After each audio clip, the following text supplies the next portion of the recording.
Latest by Nelly Furtado, Terry. Yeah, it's very good. I like it. Yeah. Or Terry calls her an intern. Ella. That's how she does it, Terry. Yes, thanks for the recap. Well, actually, it's Rihanna, but I don't know. Every time I hear it, it sounds to me like Nelly Furtado. But who's counting? Anyway, it's going to be a very big week. You excited for it, Terry? Yes. Oh, yeah. That's what I was hoping for, confirmation. Mm-hmm. We have Paris Hilton getting out of jail tomorrow. Yes. That is confirmed, and it's not going to be like her sneaking out. There's no way to sneak out early, is there? They're going to be staked out every angle.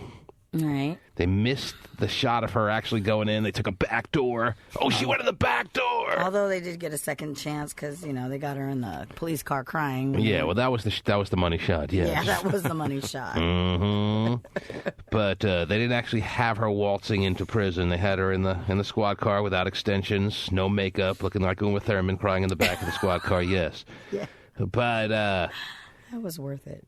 Going in the very first time, before the whole hubbub, she went in early after the MTV Movie Awards, so they didn't get her going in exactly, taking that step into jail then either. Yeah. It's not like she can leave early, right? I think they've tried that once. Yeah. Yeah. Yeah, not good. She'll have to stay an extra 5 days to fool everyone. I think they'll be staked out, ready to go. Yeah, I think it's pretty much a slam dunk. And this time, hey, Johnson, you watch the back door. Gladly. Good idea. Johnson in the back door. Yes. Now, yes, sir. it's also a big week. Why, Terry? Tell everyone else why it also is a very big week.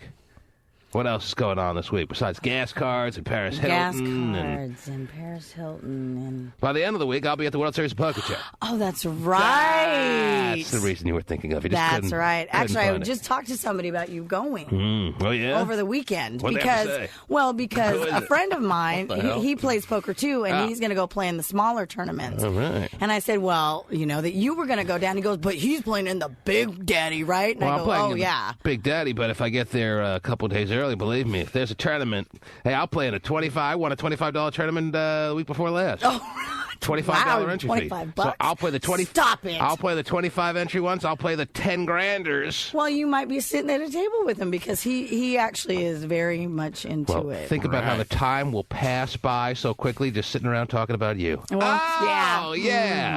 So what else you want to talk about, Terry? Is he a man on the force, or is he No, he's a neighbor, or what? No, he's a friend of a friend. Oh, yeah. Actually, a friend of one of our coworkers. Oh. It's his roommate. Really? Yes. One of our coworkers, a male, has a male roommate? Yeah. How gay is that? Yeah. Oh, he'll be playing in the Big Daddy. Talk about Johnson in the back door. Who's the coworker we have that has a male roommate?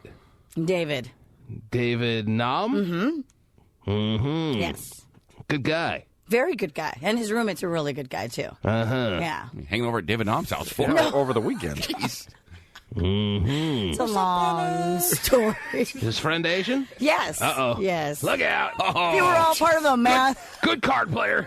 He is. Last time that his roommate went down, David had gone with him. They were supposed to come back at a certain time, and the roommate just stayed. Well, I hate to be stereotypical, but there's an old adage. It started way before me, as far as poker's concerned, Terry. Okay. And that's that, how does it go now? Someone once told me this. I don't know if it's true. I don't know. I guess it's subject to anyone's opinion, but I think it's the Cowboys. A lot of Cowboys like to play poker, Terry. Right. The Cowboys fear the Jews. Right. Uh-oh. When it comes to cards. Right. The Jews fear the Asians. Okay. Because they're so wild in their play and so... Wild in their play. And so good. Right. And nobody fears the Cowboys. Unless you go camping with him. Yeah. But the Cowboys tend to win a lot of tournaments. Okay. So they're underestimated. You know the big hillbillies with the cowboy hats on? Yeah, going, I don't know what I'm doing, but I'm going to try and throw it all in. There you go, Terry. I think you're ready for the part. Yeah. An Asian cowboy. Let me tell you, I didn't know if I was really asking for an example of what the Cowboys sound like at the table, but let me tell you, ladies and gentlemen, you just got it firsthand like never heard before. And we'll have Terry do that again at some point during the program. I can't wait. Yes. You might want to get your recorders ready next time. Yes. Is this the same friend of David Noms who finished second in The Apprentice? Oh, jeez. So No, it's not. David Noms has a lot of friends. Yeah. So He's Asian too. So nobody fears the Cowboys. Right. Because they're an underestimated group, Terry. Right. Even though the greatest of all time was one of the greatest cowboys in poker, that'd be Doyle Brunson, Terry. I'm sure you heard the name. No, but... Never heard that name before in your life? No. Wow. His son plays now, right? Yes. Junior? Todd. Junior. Just call him Junior.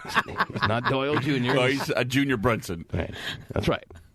If you want to go on the fact that every child of a man is a junior, They are, yeah. then yes, he's a junior. Probably calls him Junior. Mm-hmm. I'll have to ask. But, Does Doyle still play? yes, he does. Really? So senior still They plays? wheel him in. These are cards. You don't eat these. A little more respect for the greatest player of all time, please. How old is he, though, by He's now? over 70 years old. I think I He was need born to in learn 33. I think I need to learn how to Don't play you love this. answering your own questions? Yeah. Well, I just was looking it up. I thought, That would make him 74, I guess, yeah, right? I guess so. Yes. Mm-hmm. All right, then. Yes. I think they don't wheel him in because he never leaves. He just stays there all year round. They wake him up when the World Series starts. Like, Doyle, It's time to play. time to play. Yeah. I shouldn't be saying that. Anyway, it's going to be a big week. Woo! Yeah. Big Are we week. still getting ready for the summer, or are we done getting ready for the summer? Oh, geez. let's get ready for the summer. I'm just wondering. I don't know. I woke up today and I wasn't sure what I should be doing. Is it? You caught me off Am guard here. I a little ready, bit. am I ready for the fall? Am I ready for the winter? Maybe I'm ready for the spring. Maybe I want to color Easter eggs. Who knows? Well, thanks for Maybe you're stalling. ready for breakfast. If you can stall a couple extra seconds there. I don't know if I'm ready for the. Then I can answer the question of... Are you ready for the summer? Are you ready for the sunshine? That's how they wake Yes. Doyle. That's how they wake Doyle up in this one. Are you ready for Oh, jeez. Blast it in his ear. Are you ready for the sunshine? Some bitching kids, get out of here. First of all, the man is still playing at one of the highest levels of anyone in the entire room. And when I talk about a room, you're talking about like an airplane hangar. It's a poker orgy, Terry. That's what it's like down there right now in Las Vegas. You aware of that? Oh, no. You into the big poker orgy concept or what? Well, hey, no. I think I just need to learn how to play poker so I can, Oh, you've been saying that for a number of months now. yeah. Sooner or But later. nobody ever takes time to say, hey, Yeah. we'll Oh, teach you. Sooner or later, we're going to take you seriously, Terry. The T-Man Show. Breaking Eddie Murphy baby news. Today's the day. New mom Mel B always claimed Eddie fathered her child. Now the paternity tests are in. Right. So is Eddie the father? Yeah, pretty much, yeah. Yeah. Yeah. Eddie Murphy, Yes, you... and yes. Oh, geez. That's the official response to Extra from an overjoyed Mel B today. You know, I was pretty sick and sad when a woman gets so celebratory when she finds out that a certain man is the father of her child, when that man has already got on record saying he hopes to heaven that he's not the father. And then when she finds out he is the father, she still celebrates.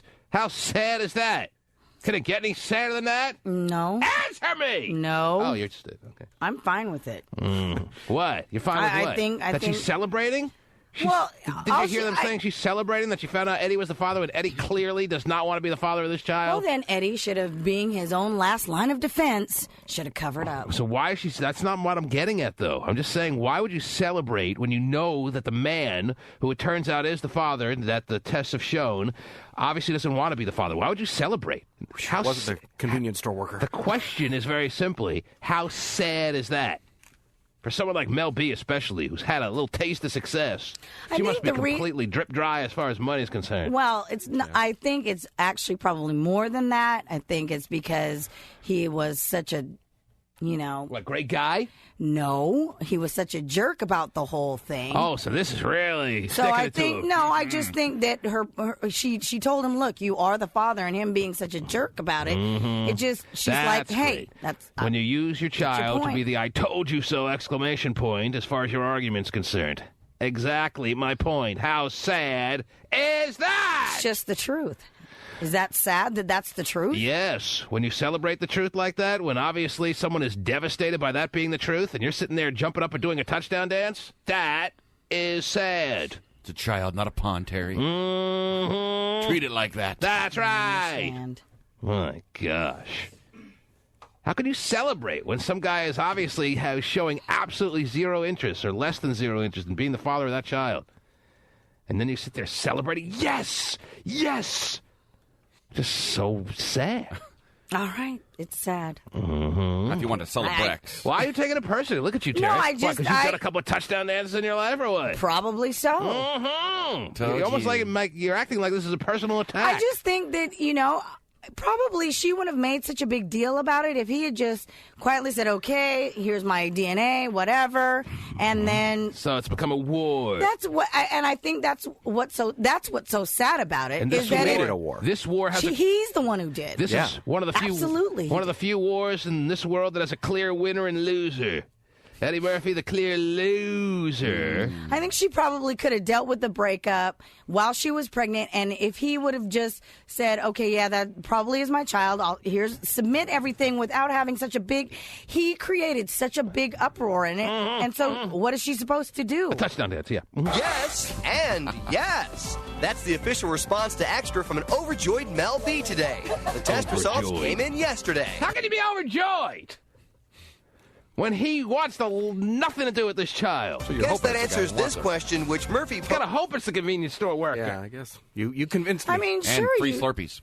Sure, I mean, it probably hurts her that he doesn't want to have anything to do with her or the child. Fine. But Exactly. So how can you celebrate? But the thing is that it would have been just so much more quiet if you had just done what you're supposed to do. Fine, you could say that, but still not celebrate when you get the results. Guess that answers this question, which Murphy posed on Dutch TV. We don't know whose child that is till it comes out and has a blood test.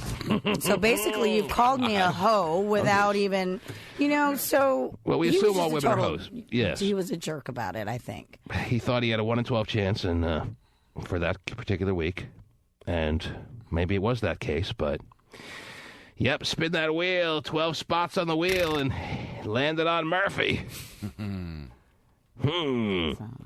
So she took that as him calling her a hoe when he Well, said... We don't wouldn't know whose you? child that is till it comes out and has a blood test. That's basically saying, that freaking hooker doesn't know whose baby this Right.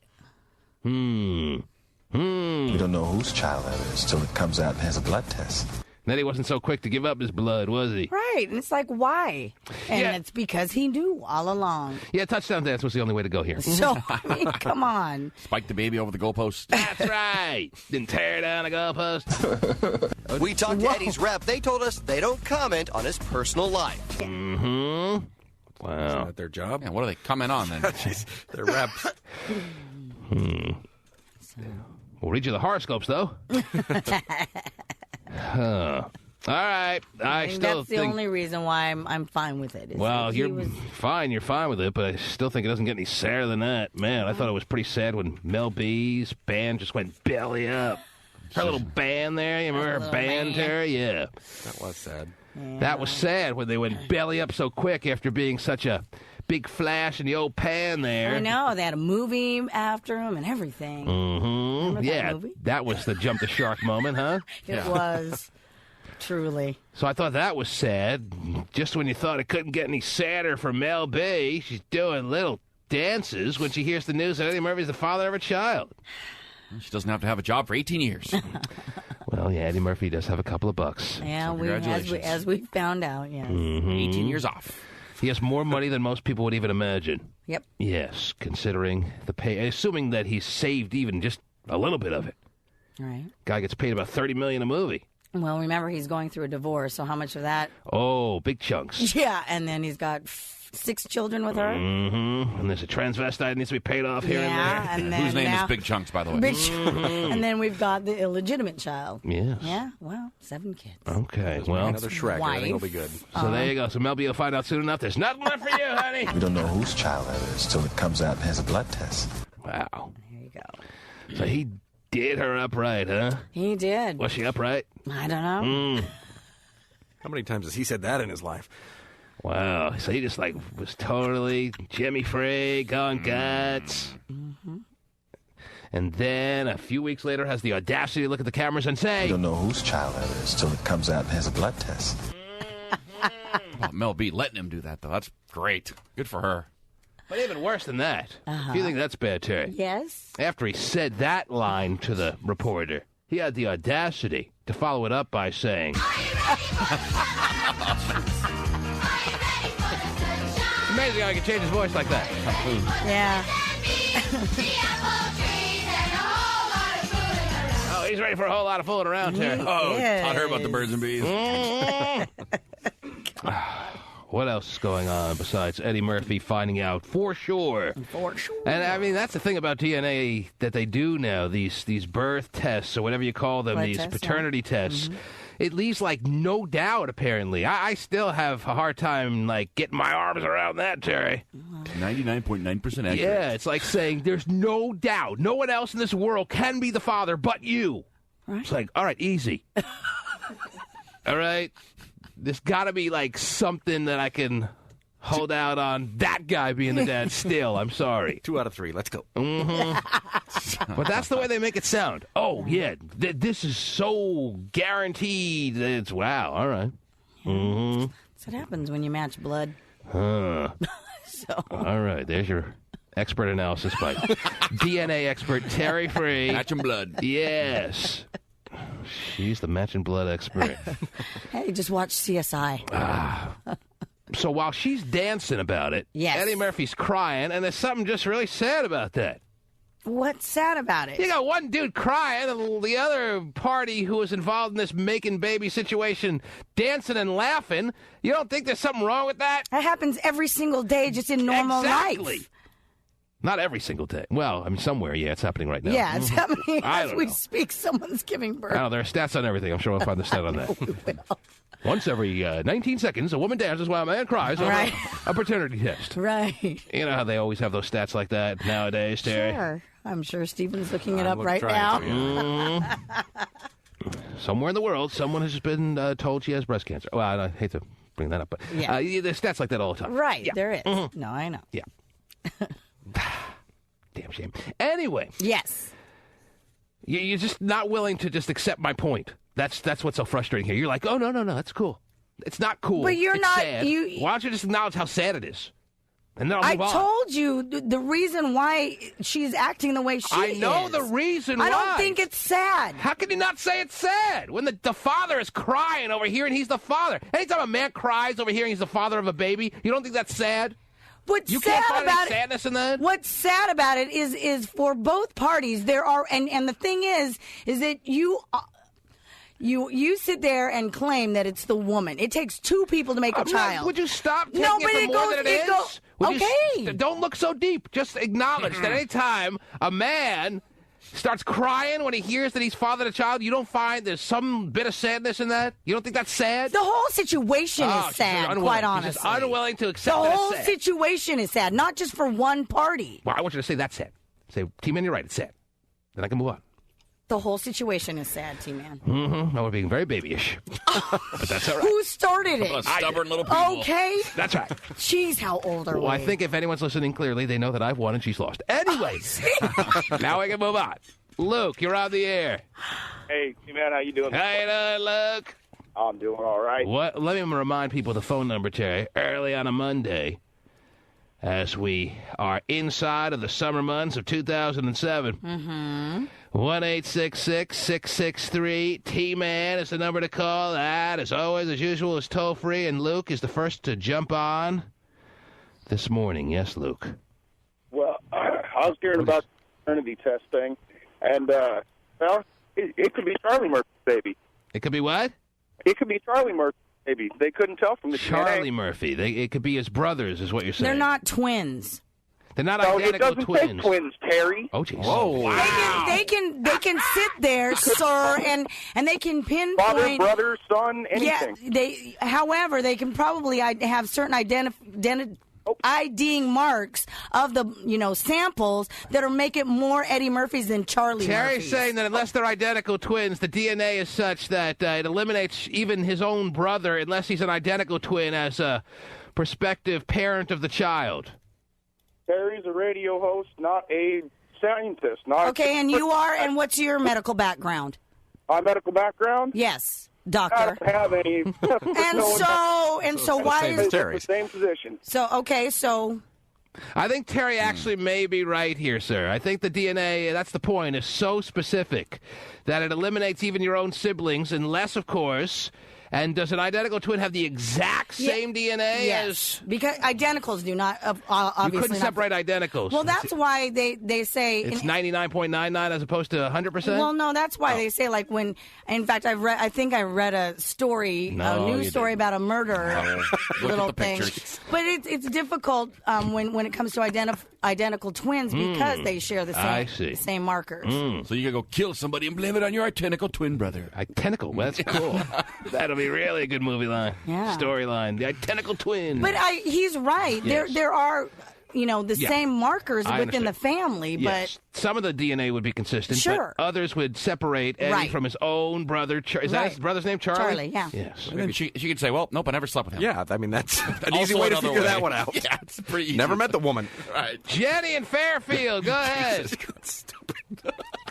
Jenny. That homeless guy has the same DNA. Yes, Jenny. Jenny, you're on the air. Yes. Yes, I was just thinking that this whole conversation is absolutely ridiculous. Oh, well, that's usually the premise of the show. Terry is so right. First, he has an illegitimate son before he has the 5 kids, not 6, but 5 with Nicole. And he is a confirmed, promise you, confirmed bisexual man. Oh, jeez.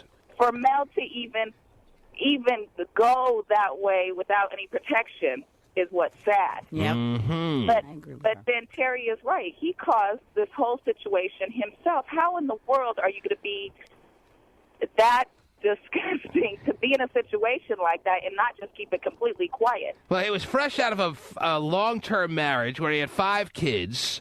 Maybe he was doing some things on the side, but as far as... he was definitely doing things on the side.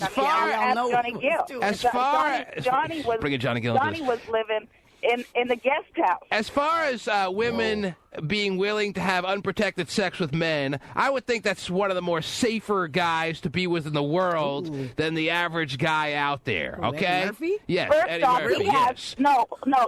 Because he has too much money and too many kids already to still be getting down like that.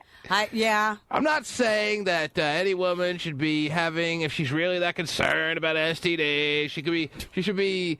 I'm just saying she shouldn't necessarily trust any guy if you really want to be 100% clear on protecting yourself. But if you were to line up all the men of the world, Eddie Murphy would be in the top half. As far as those, you wouldn't be as much. Listen, Oh, she's talking now. Yes. I think the 6 weeks whirlwind affair that they had when he was, having her and all his kids in Hawaii and everything else, shuttle them here and there on private jets, she probably thought there was a relationship. No, I think it seems like with the touchdown dance, had designs on this man from a bullseye perspective. Clearly from the day they met. Not clearly. You and that clearly. Nothing's clearly about it. Oh.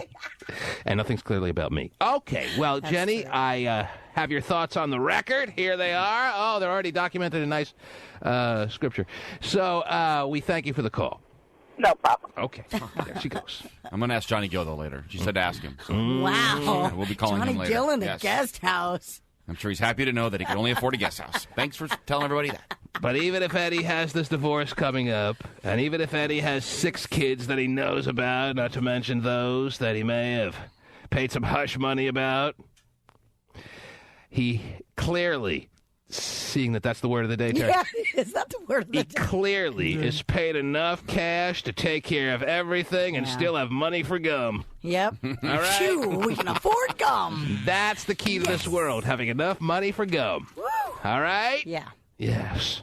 Thank goodness. I was worried about that there. That's probably why he went to transsexuals, because he knew he couldn't knock them up. Yeah. Vinnie the Pooh, fresh off his vacation, tearing it up all weekend long. Took a 3-day weekend, Terry, so he could have some extra party action time. He was in San Jose. He was in San Francisco. Does he have any money left for gum? Do I have money left for gum? I do have money left for gum. That's nice. Right. I'm telling you, that's the key to life. There it goes, right there. Money left for gum. There it is. Right there. All right. On the table. Small little piece of bazooka, but still money for It's gum. Gotcha. Still the best kind of gum. Yeah, around. I know. For 20 seconds. Yeah, the best, yeah. Mm-hmm. The best gum for 20 seconds. Well, how long do you need to chew gum? That's true. Half hour, please. 20 seconds is all I need for everything. The T-Man Show.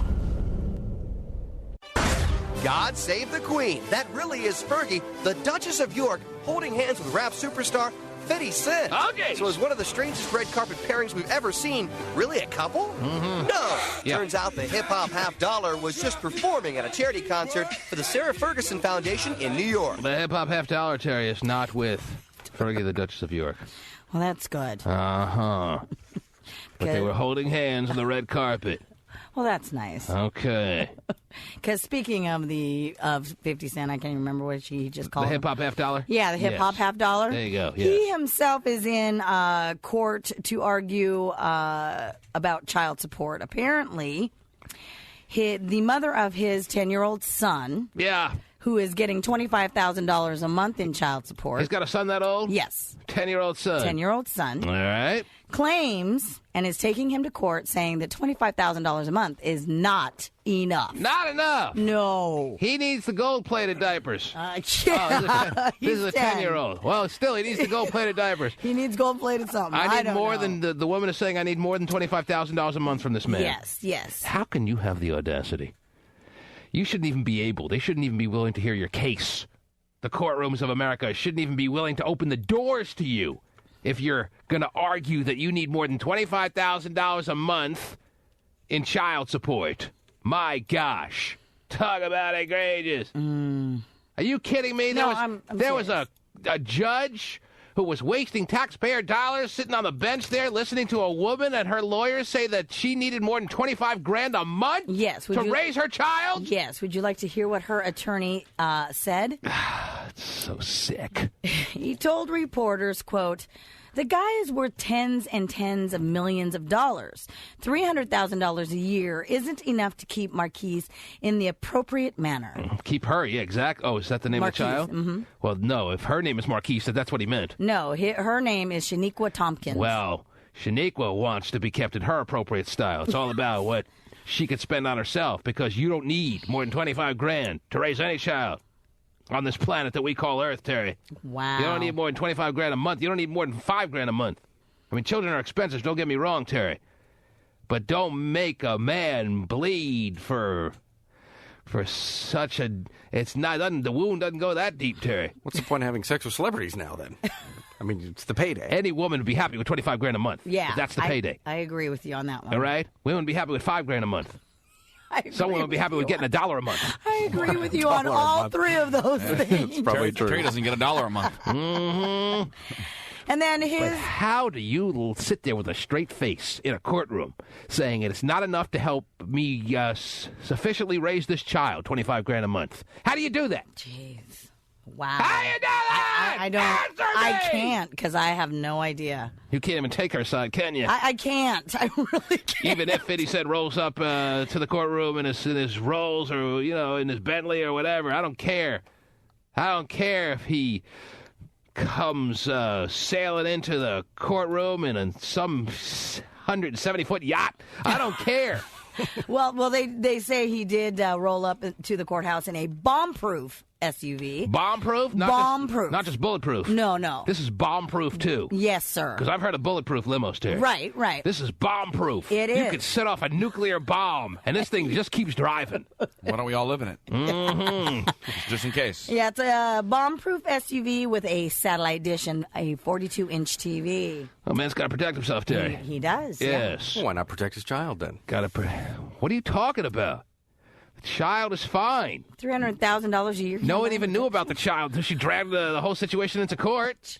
This child was from way before 50 Cent was making it big. 10 years? 10. Yeah. He started hitting the scene, about 6-7 years ago? Tops? 8 tops? Wow. I didn't realize that he was doing as well as he is. According to Forbes magazine, he made $33 million last year. Vitamin water. Yeah. Vital Water. Everyone's drinking Vital Water. Didn't he have a big investment in Vital Water? He did, and he's going to get at least $100 million There from you go. the sales of Coke. Not about his hip-hop career. It's Not anymore. It's about getting in good with a company that takes off. Vitamin Water. Yep. Vital Water was bought Vitamin water, yeah. Was bought out by Coke, and a lot of people getting rich off that little dilly. Steven had a big piece of that. God, Steven. Smart enough to get on the ground floor of that one, right, Steven? You and Fetty? I do love his drink, that's for sure. Same financial advisor? Yeah. Same tattoo artist. So you made $100 million in Vital Water? At least, yeah. I love vitamin water. Yeah, Mets third baseman David Wright did some endorsements for Vital Water, Terry, like 2-3 years ago, and they offered him like $200,000-$500,000 for him doing the endorsements, or they offered him a certain amount of stock. Well, he wasn't such a dumb athlete, Terry, because he took the stock, and now he parlayed that in the sale that they just made to Coca-Cola. Now that endorsement that he did 2-3 years ago is worth over $20 million. He's making more off vitamin water than he's making playing baseball for the Mets. There you go. And now every baby's mommy has out there wants a race. Yeah. Jeez. Man. Yeah, that is. How the hell do you stand in court saying, yeah, this is not sufficient. I can't raise this child. You don't understand, Your Honor. I can't get him shoes. I know.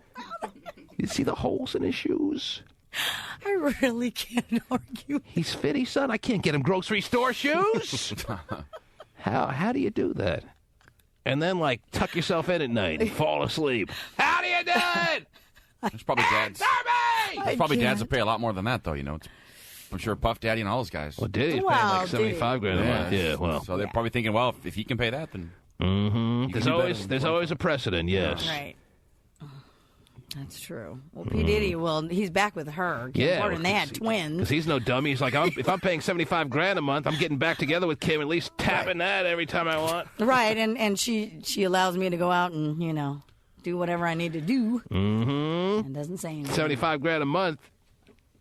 It'll work. I got to get more than just getting a couple of photos of my kid every once in a while. They need the Forbes list of the top payouts. Ooh. Top child support payouts? Yeah. Andre the Giant. Top of the list. Probably not. Wow. If anything made sense in this world, that would be the way it is. He's the giant. He towers over all. He does, yes. Did, yeah. He did, yeah. So what was she looking for? She was getting $25,000 a month. What was she looking for? I think she was looking for $50,000 or something. Wow. She wanted a double in salary. I think so. And salary is what it is. I know what I said. She wanted a double in salary, Terry. Yeah, she wanted a raise. She wanted time and a half and a half. His attorney says that she is insatiable. Her demands keep escalating. You think? Yeah, they go back to court on Thursday to see what the judge says. Well, if the judge says, yes, I've looked over all the angles of this court case, and absolutely I agree with whatever her name was, Shaniqua, that she deserves $50,000 as opposed to $25,000 because she can't properly raise this child, I will pass out. I haven't passed out in my life, Terry. That won't be his reasoning, is because it can't be properly raised on $25,000. Right? Isn't it just piece of pie? Well, that's basically if he... Well, but that's her... he'll never say that. But that's what her attorneys are saying, that, hey... To me, that's what it's got to come down to.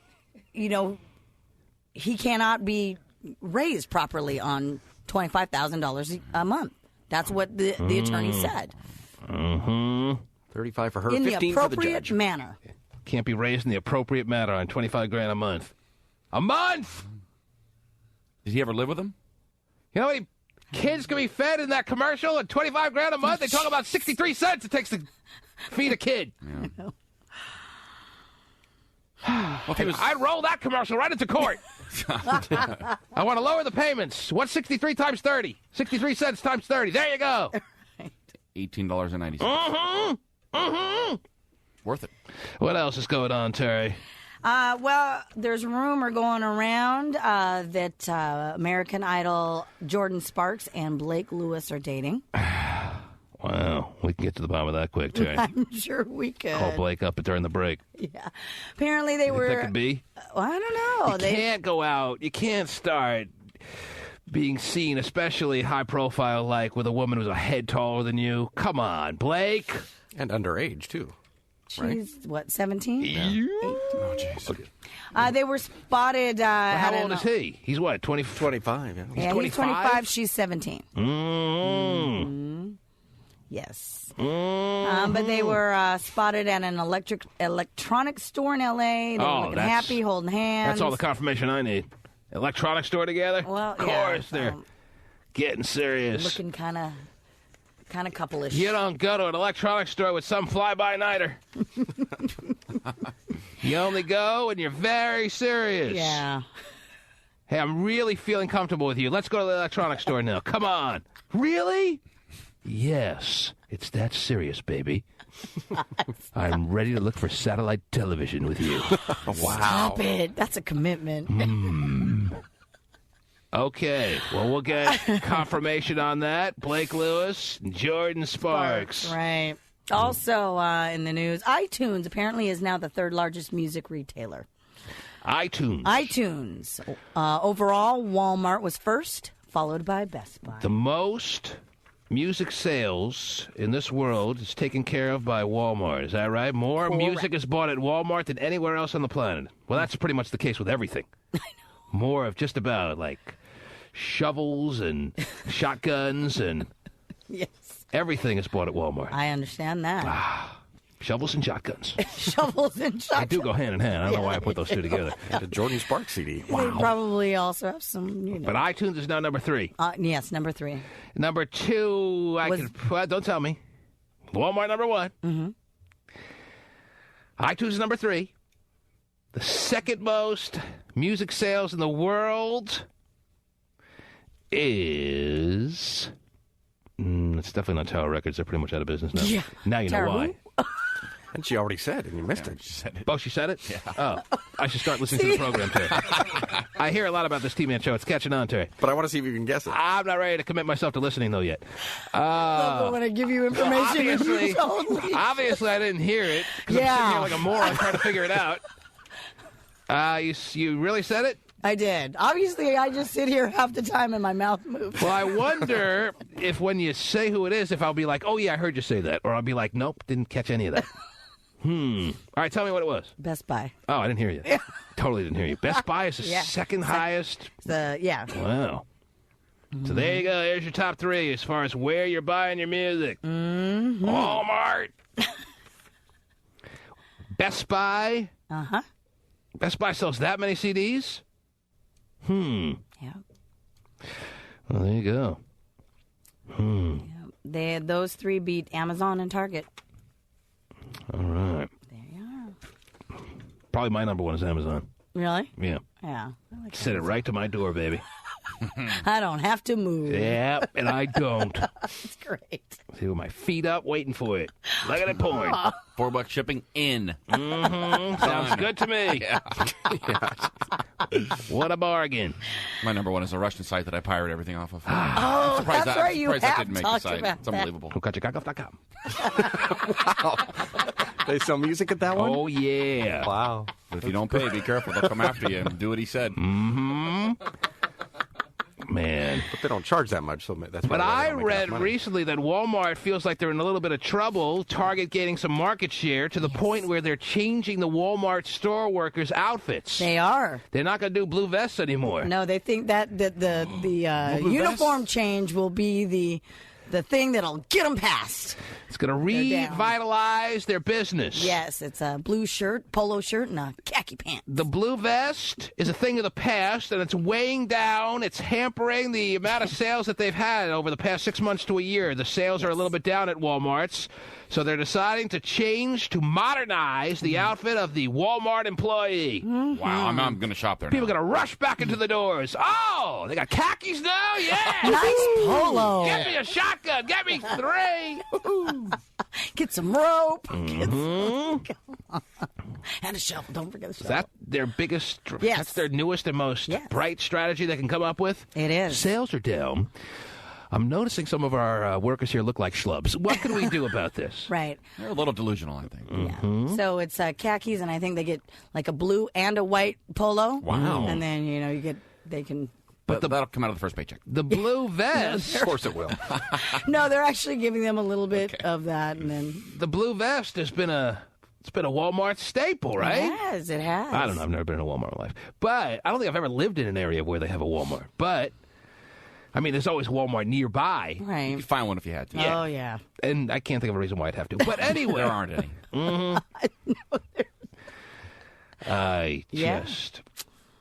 But I certainly know what the blue vest Walmart worker has looked like. Mm-hmm. But no more. It's gone. And I don't know if this is going to really gain them back a ton of market share. Well, they're hoping. Fingers crossed.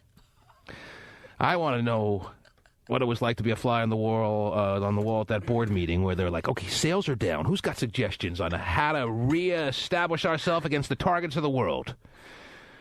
We got to change outfits. See free bullets with every $10 purchase. The best idea they came up with was to get rid of the blue vest and change outfits? Yes. Smart khakis are working for the Target people. Yeah, it is. They wear smart khakis? Yes, they do. Now, have you confirmed that they're smart khakis? I don't.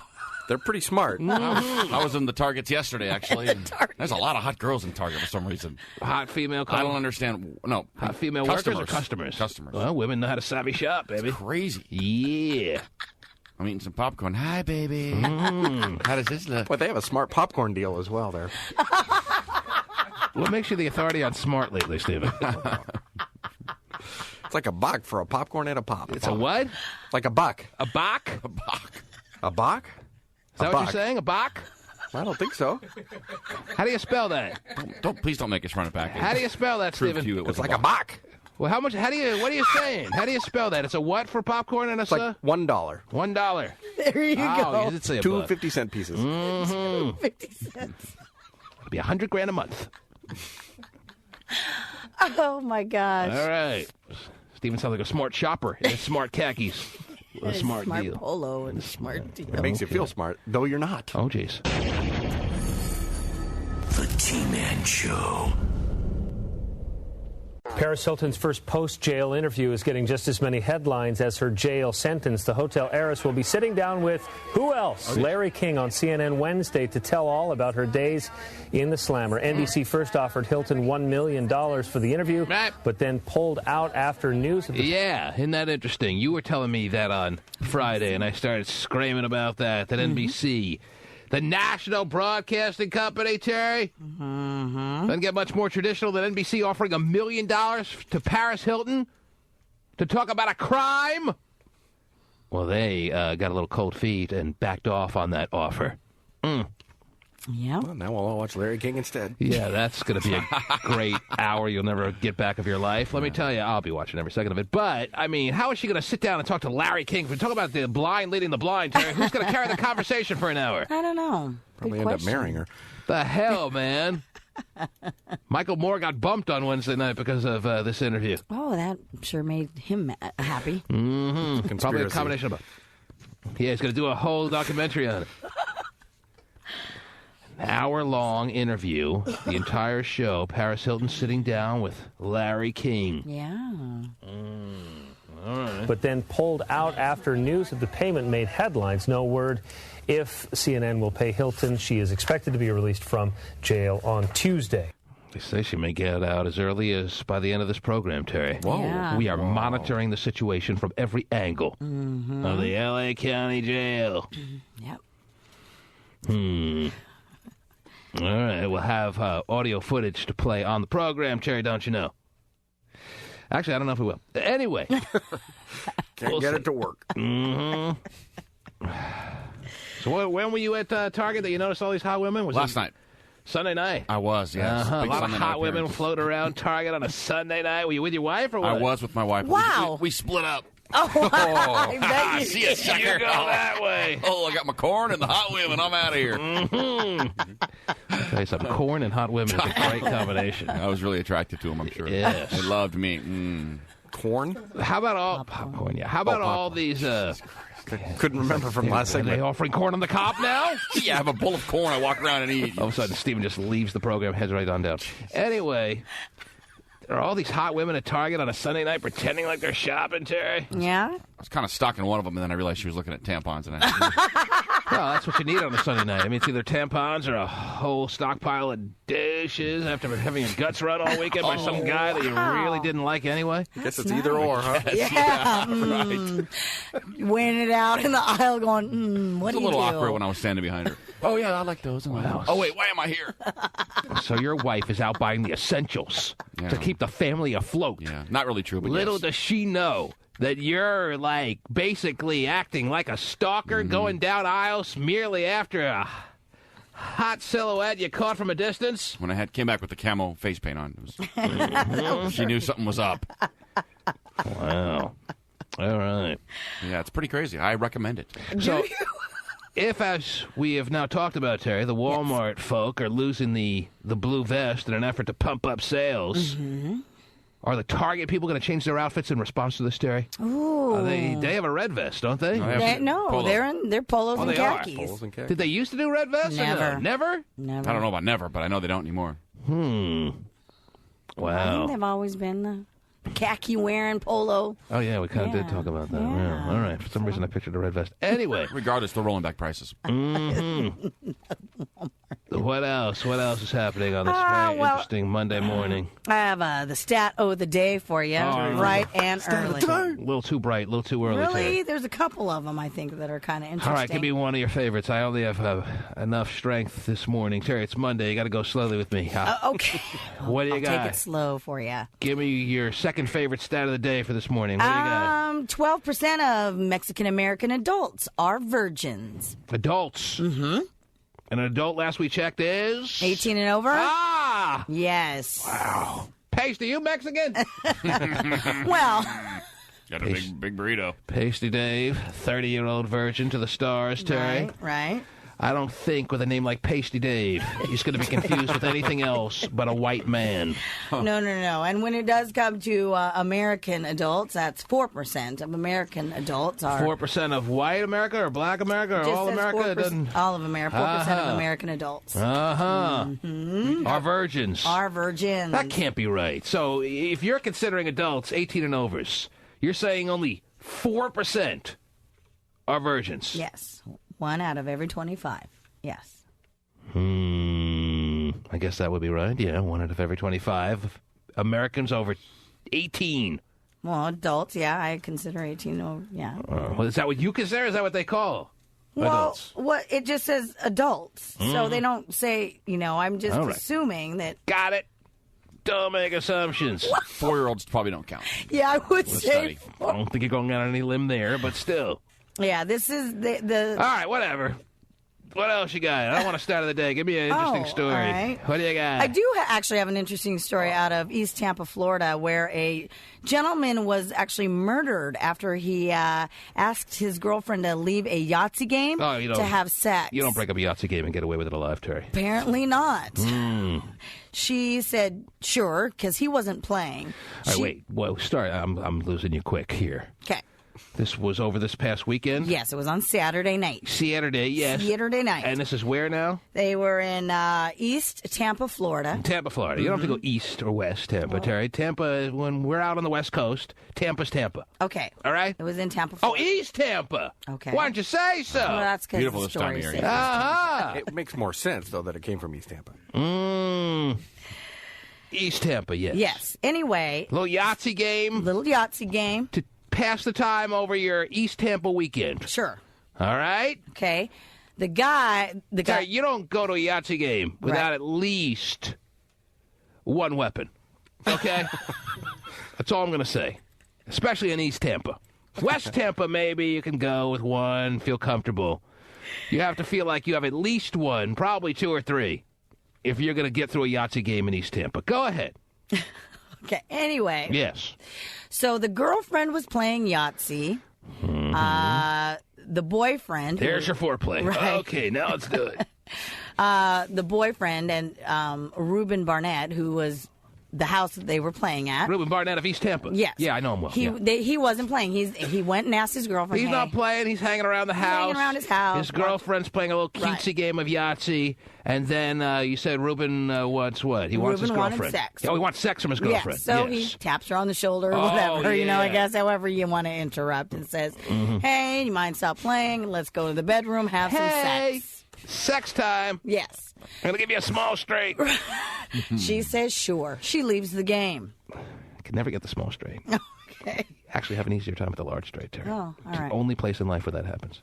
All right. Mm-hmm. Okay. Mm-hmm. Mm-hmm. So they proceed to go into the room and, have sex.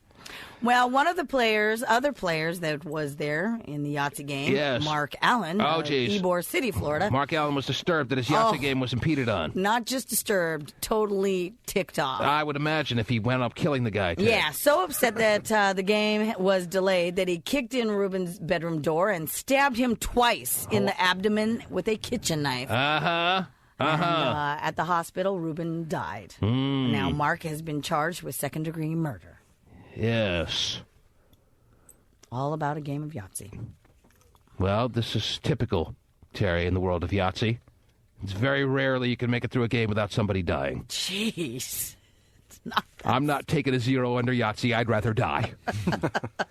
You ever play Yahtzee, Terry? I have. I don't think you could be... I still think... every age playing Yahtzee. I think Yahtzee's actually making a comeback, Terry. I thank Target for this.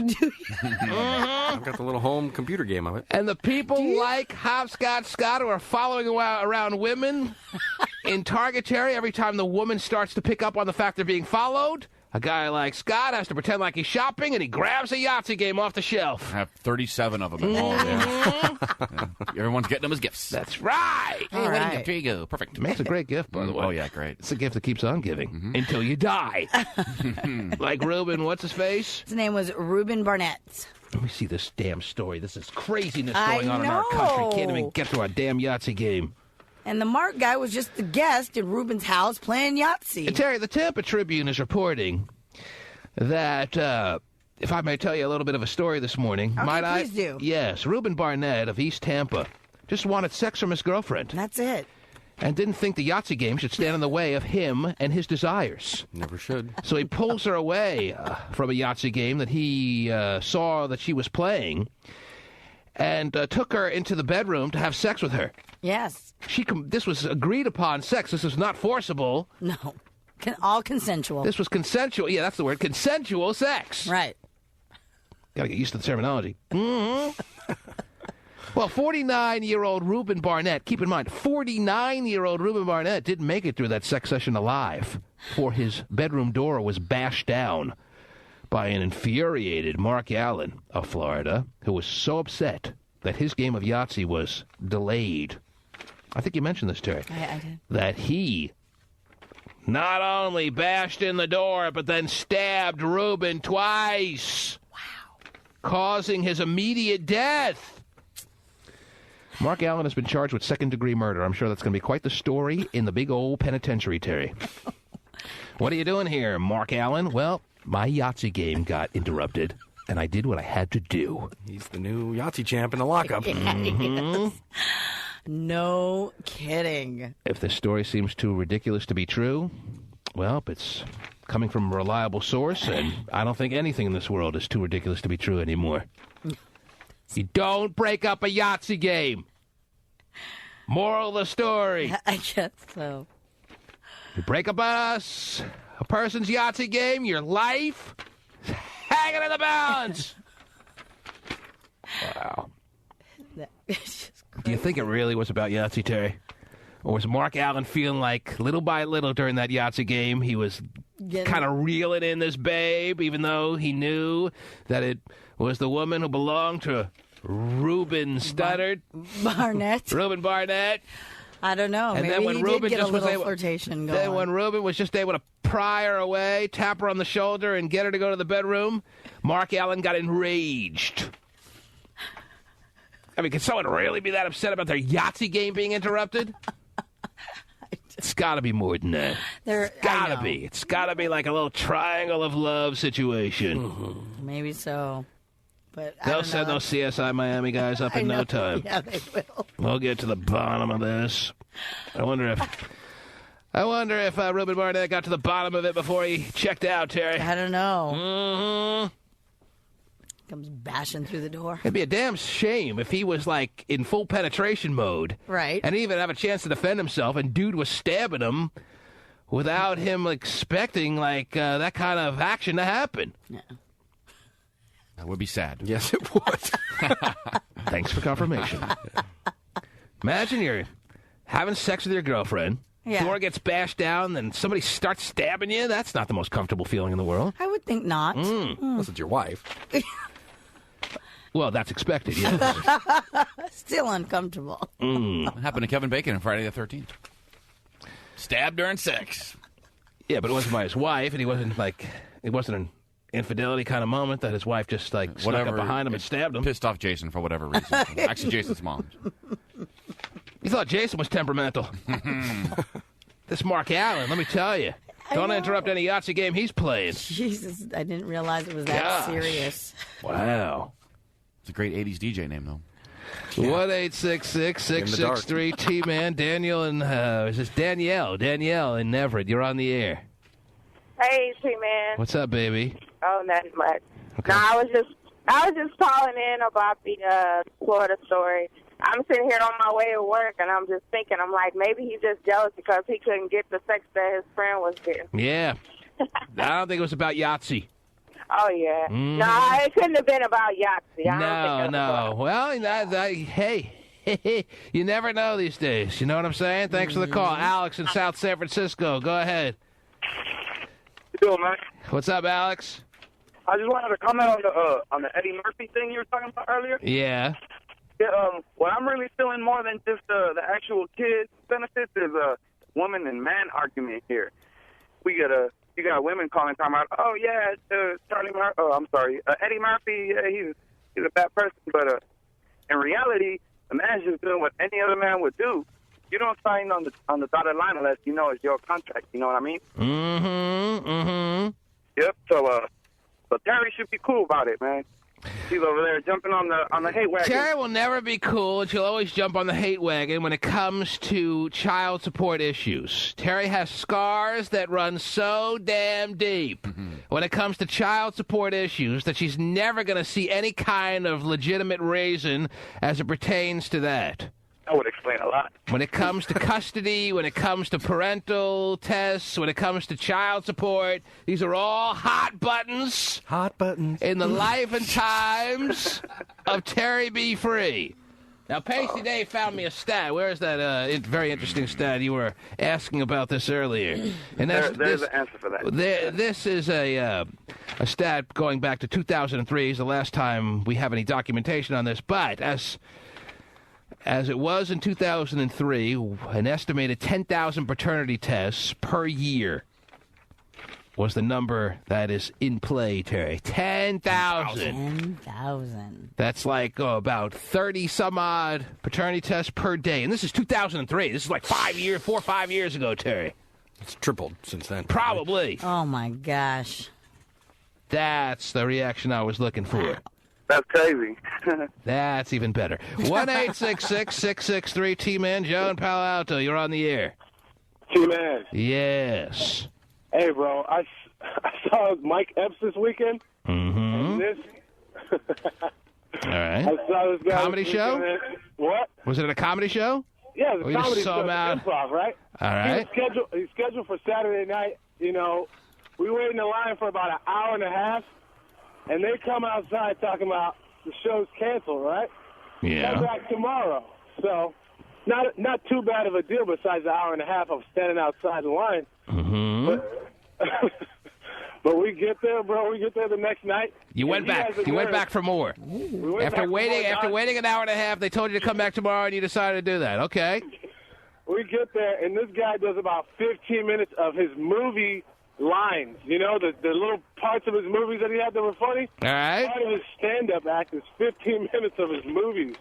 It was the most ridiculous crap I ever heard in my life. Oh, jeez. Man did not feel like he got his money or his time's worth, Terry. Ooh. Well, what about... It was a free show. Who was it I was reading about? David Wayans, I think it was supposed to do stand-up in, like, Texas somewhere a couple of weeks ago. Mm-hmm. And because they wouldn't let a couple of his friends in, like, right away, let him cut the line and just come on in without, like, they were holding him up too much at the door. Right. He canceled his whole weekend's worth of shows. Wow. Are you kidding me? Mm-hmm. He may need the money, too.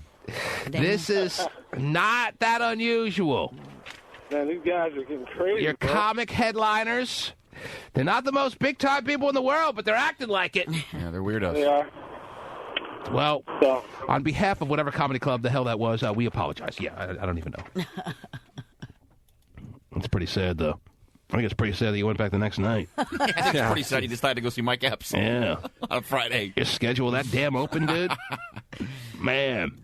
I'm a busy man, Cherry. I know you are. I'm very busy with nothing to do. I don't have time to go back the next night. Wait online an hour and a half. Mike freaking Epps. Yeah. 15 minutes of him reciting lines from his movie. Does he at least take requests? That'd be great. I can't think of any movies. Yeah, I'm trying to think of what lines this could have been. Yeah. Oh, yeah, that was a good one, Mike. That's so funny when you said that. Mm-hmm. Jeez. Oh, he was in The Honeymooners, right? Oh, yeah, I'm sure. That was great, Steve. We could all remember the lines from that one. It's a classic. The T-Man Show. The 13-year-old girl's feet were severed on the Kentucky Kingdom Superman Tower of Power. Right. Witnesses say one of the cables that takes cars to the top. Oh, yeah, you heard about the story, right, Terry? This happened like on Thursday. And what's interesting about it, not only the fact that this girl's feet got cut off, which is pretty freaking sad. That's not what you really bargained for when you bought the tickets to the ride, I would imagine, right? Right, I don't think it's listed there. But the latest to happen in the story is, well, first they had shut down that particular ride at this Kentucky Six Flags. Then the story got out in mass force, and they pretty much shut down that particular Six Flags, period, until they did further investigation. And now, over the weekend, the story built up such fear and momentum that a lot of Six Flags had all their rides shut down this weekend. People are scared. Mm-hmm. You don't want to go on a ride and then just be like, my face! Right. No, that's true. I mean, I'd be And yeah, many people out there would probably be thinking, I'm glad you agree, Terry.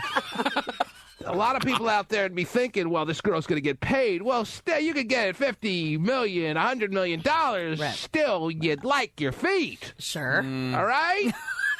Hot shots. $100 million for your feet right now, you in? Done. You could pay for new feet. You can get prosthetic feet or whatever the case may be. Technology has come a long way, but still, you're taking I give you a $100 million check right now. You're ready to slice off your feet? I don't have to slice them off, do I? I can have them removed.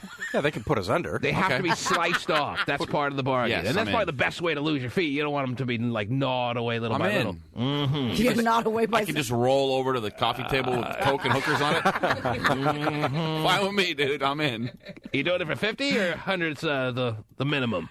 We'll have to talk about 50. Oh, dear. 13-year-old girl's have to talk feet about that? were severed on the Kentucky Kingdom Superman Tower of Power. Witnesses say one of the cables that takes cars to the top of the 177-foot-tall tower suddenly snapped. Yeah, I mean, it was a freak accident. We've all been on this ride. This is like, it has a different name in every theme park. Sure. Some places it's called the Extreme Scream. Some places it's called Free Fall. Some places, this one, it was called the Superman something or other. Tower of Power. But it pretty much takes you up and then drops you and jerks you around like, Oh, yeah. like only Terry can do for us here in the studio. Wow. And everyone has been on this at some point in their life. And something happened with the cable that it was absolutely just a freak occurrence. Mm-hmm. But the fact that now there's so much fear, the thought that you could go on a ride and leave without your feet, a little bit scary. That's not what you expect with your little country fair kind of day. No, it's And you think she's going to get paid. Also probably involved in this lawsuit are the people who are walking around the amusement park and all of a sudden were hit by a foot. Oh, jeez. not good, I would imagine. Eating a crusty pup and all of a sudden veins are flying everywhere. This girl almost died, Terry. No, There are arteries down, believe it or not, in that feet, in your ankle area. I understand. That can cause your immediate death if you don't get treatment pretty damn quick. Right, blood flying everywhere. Mm-hmm. So this was a pretty bad day for Six Flags. I would say, yeah. Not to mention this girl who, thankfully, is in stable condition now. Witnesses say one of the cables that takes cars to the top of the 177-foot-tall tower suddenly snapped. Now, as the cars plunged down, witnesses say that cable swung back toward the people on the ride. The people fall, and it's like seeing like the car, I went under, like the cable went under, and then I seen it like pull up and hit a lot of people. I seen like bring their legs up. You know, it's easy to say, but you're not taking $100 million for your feet. I think I would. Why wouldn't I? Because you lose your feet. I don't think you're losing sight of that part. You're focused on the $100 million. They've done wonders with prosthetics. Yeah, no more wakeboarding. You can't, I mean... You can make prosthetics. Can't go out on those long runs that you do. Right, no more marathons for me. Kenyans, beware. I'm off the market. I'll be fine. And the lovely shoes that you'll miss out on. You can wear shoes. They have prosthetics. Yeah, the foot rubs, though. You won't feel the foot rubs. Oh, God, that would suck. You'll be surprised how after you got your $100 million, you'd have buyer's remorse. You'd miss your feet. If I was 12, maybe. Kids, wait up for me.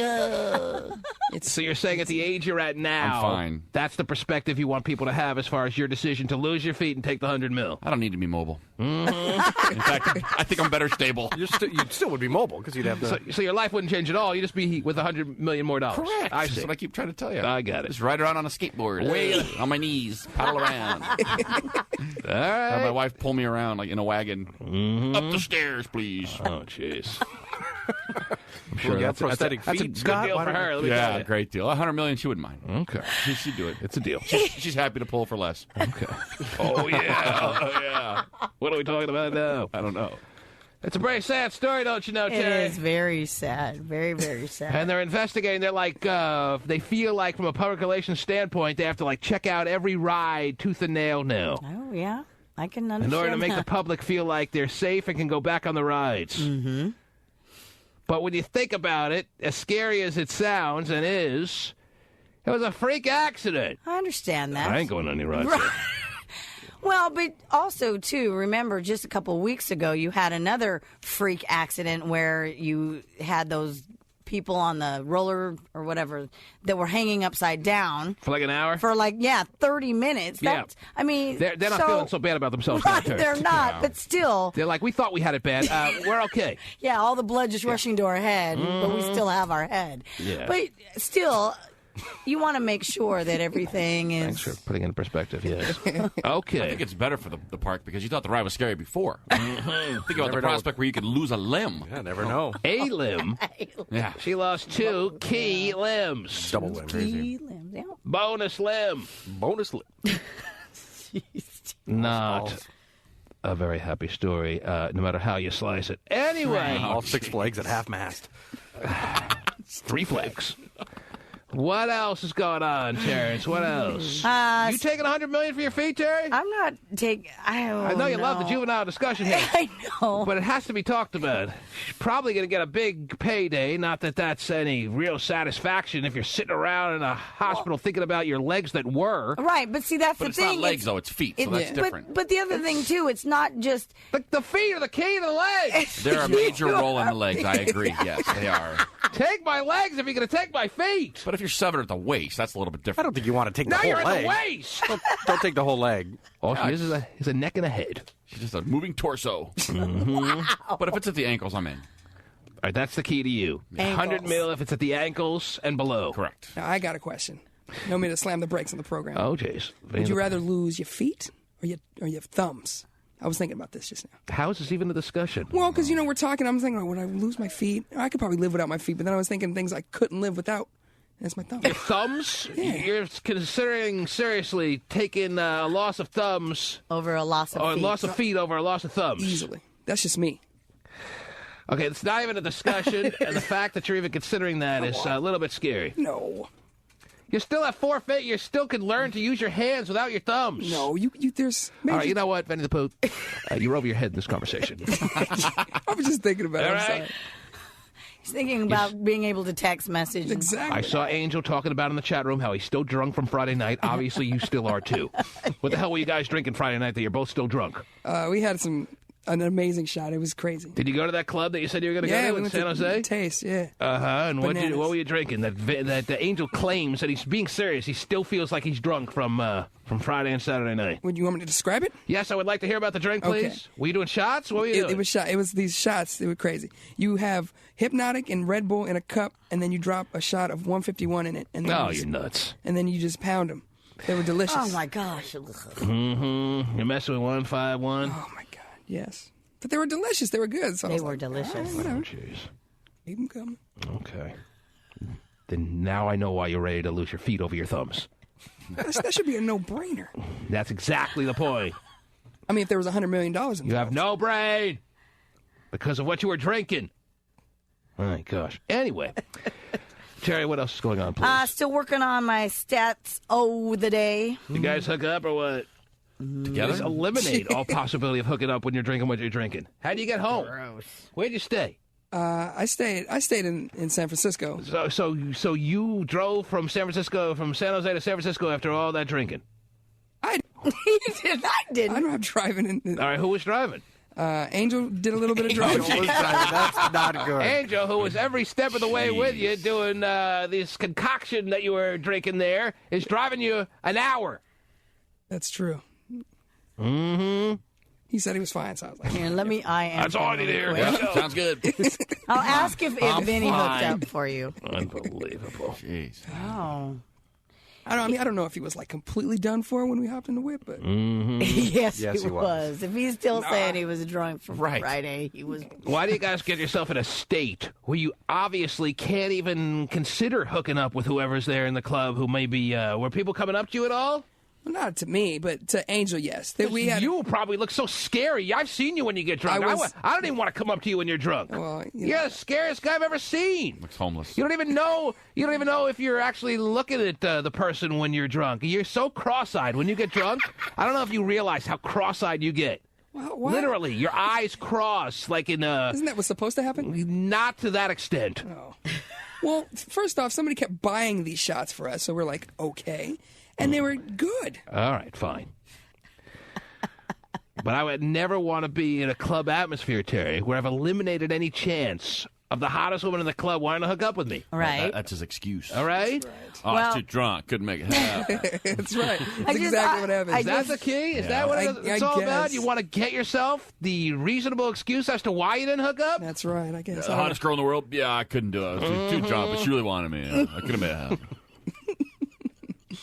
Wow. It's unfortunate what happens. His ploy. Couldn't see her with my eyes sitting behind my ears. I'm telling you, that's where your eyes go, man. It was just that Weird. one time you seen me like that. I've seen you more times than one. And I've been like that every time? How about that one time in the Treasure Island that you were in the lobby staggering around trying to figure out where your room was? Oh, jeez. Oh, he was holding himself up by the elevator or He's something? walking around the casino looking for his room, thinking it was on that floor. I had to direct him to the elevator, Terry. That was good times, though. Fine, it was good times, but don't make it like that you've been drunk in that kind of condition only once. And by the Now that way, I think- now that I think about it, you have seen me All pretty right. intoxicated. Angel said he was faded. He was All right. really faded. Whatever. That's Anyway, great. he drove. Mm-hmm. That's nice. Yeah.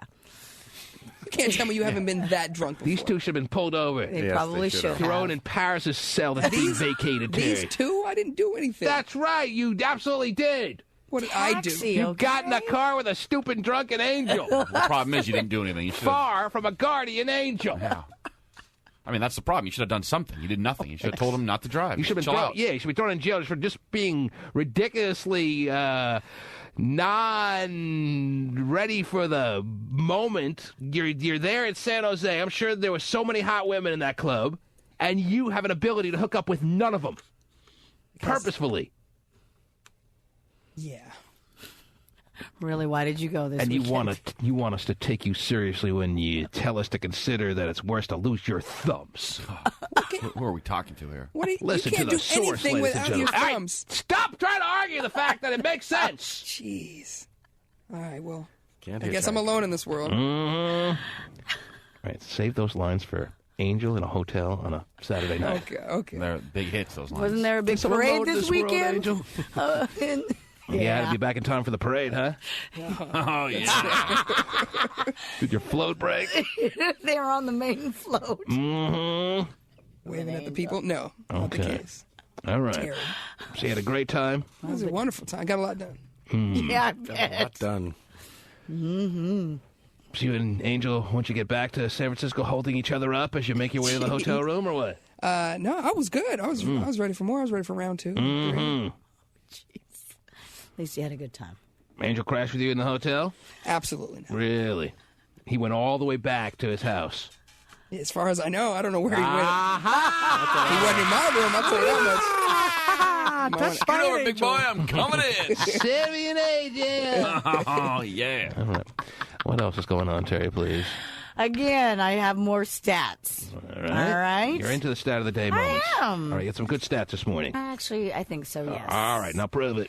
According to a new survey, 1/3 of people have dumped someone for being a bad kisser. 1/3 of people who say, you're a bad kisser, I can't hang with you anymore. Right.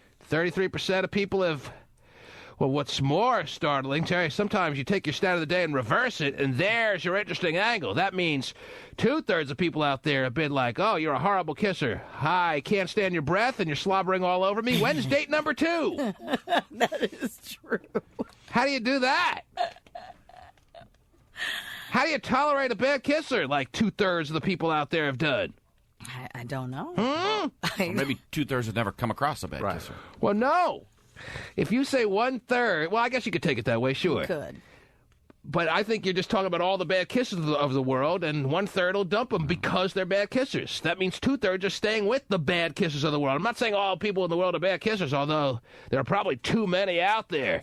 There are so few of us who can deliver the kiss that kills. You know what I'm saying, Terry? Really? Good in the sack, and you're a good kisser? Oh, let me tell you. Whoa! That's right. Jeez. At least I play that on the radio. Anyway. So based on the way you're saying it, 2/3 of the people who are in relationships now are with bad kissers. No.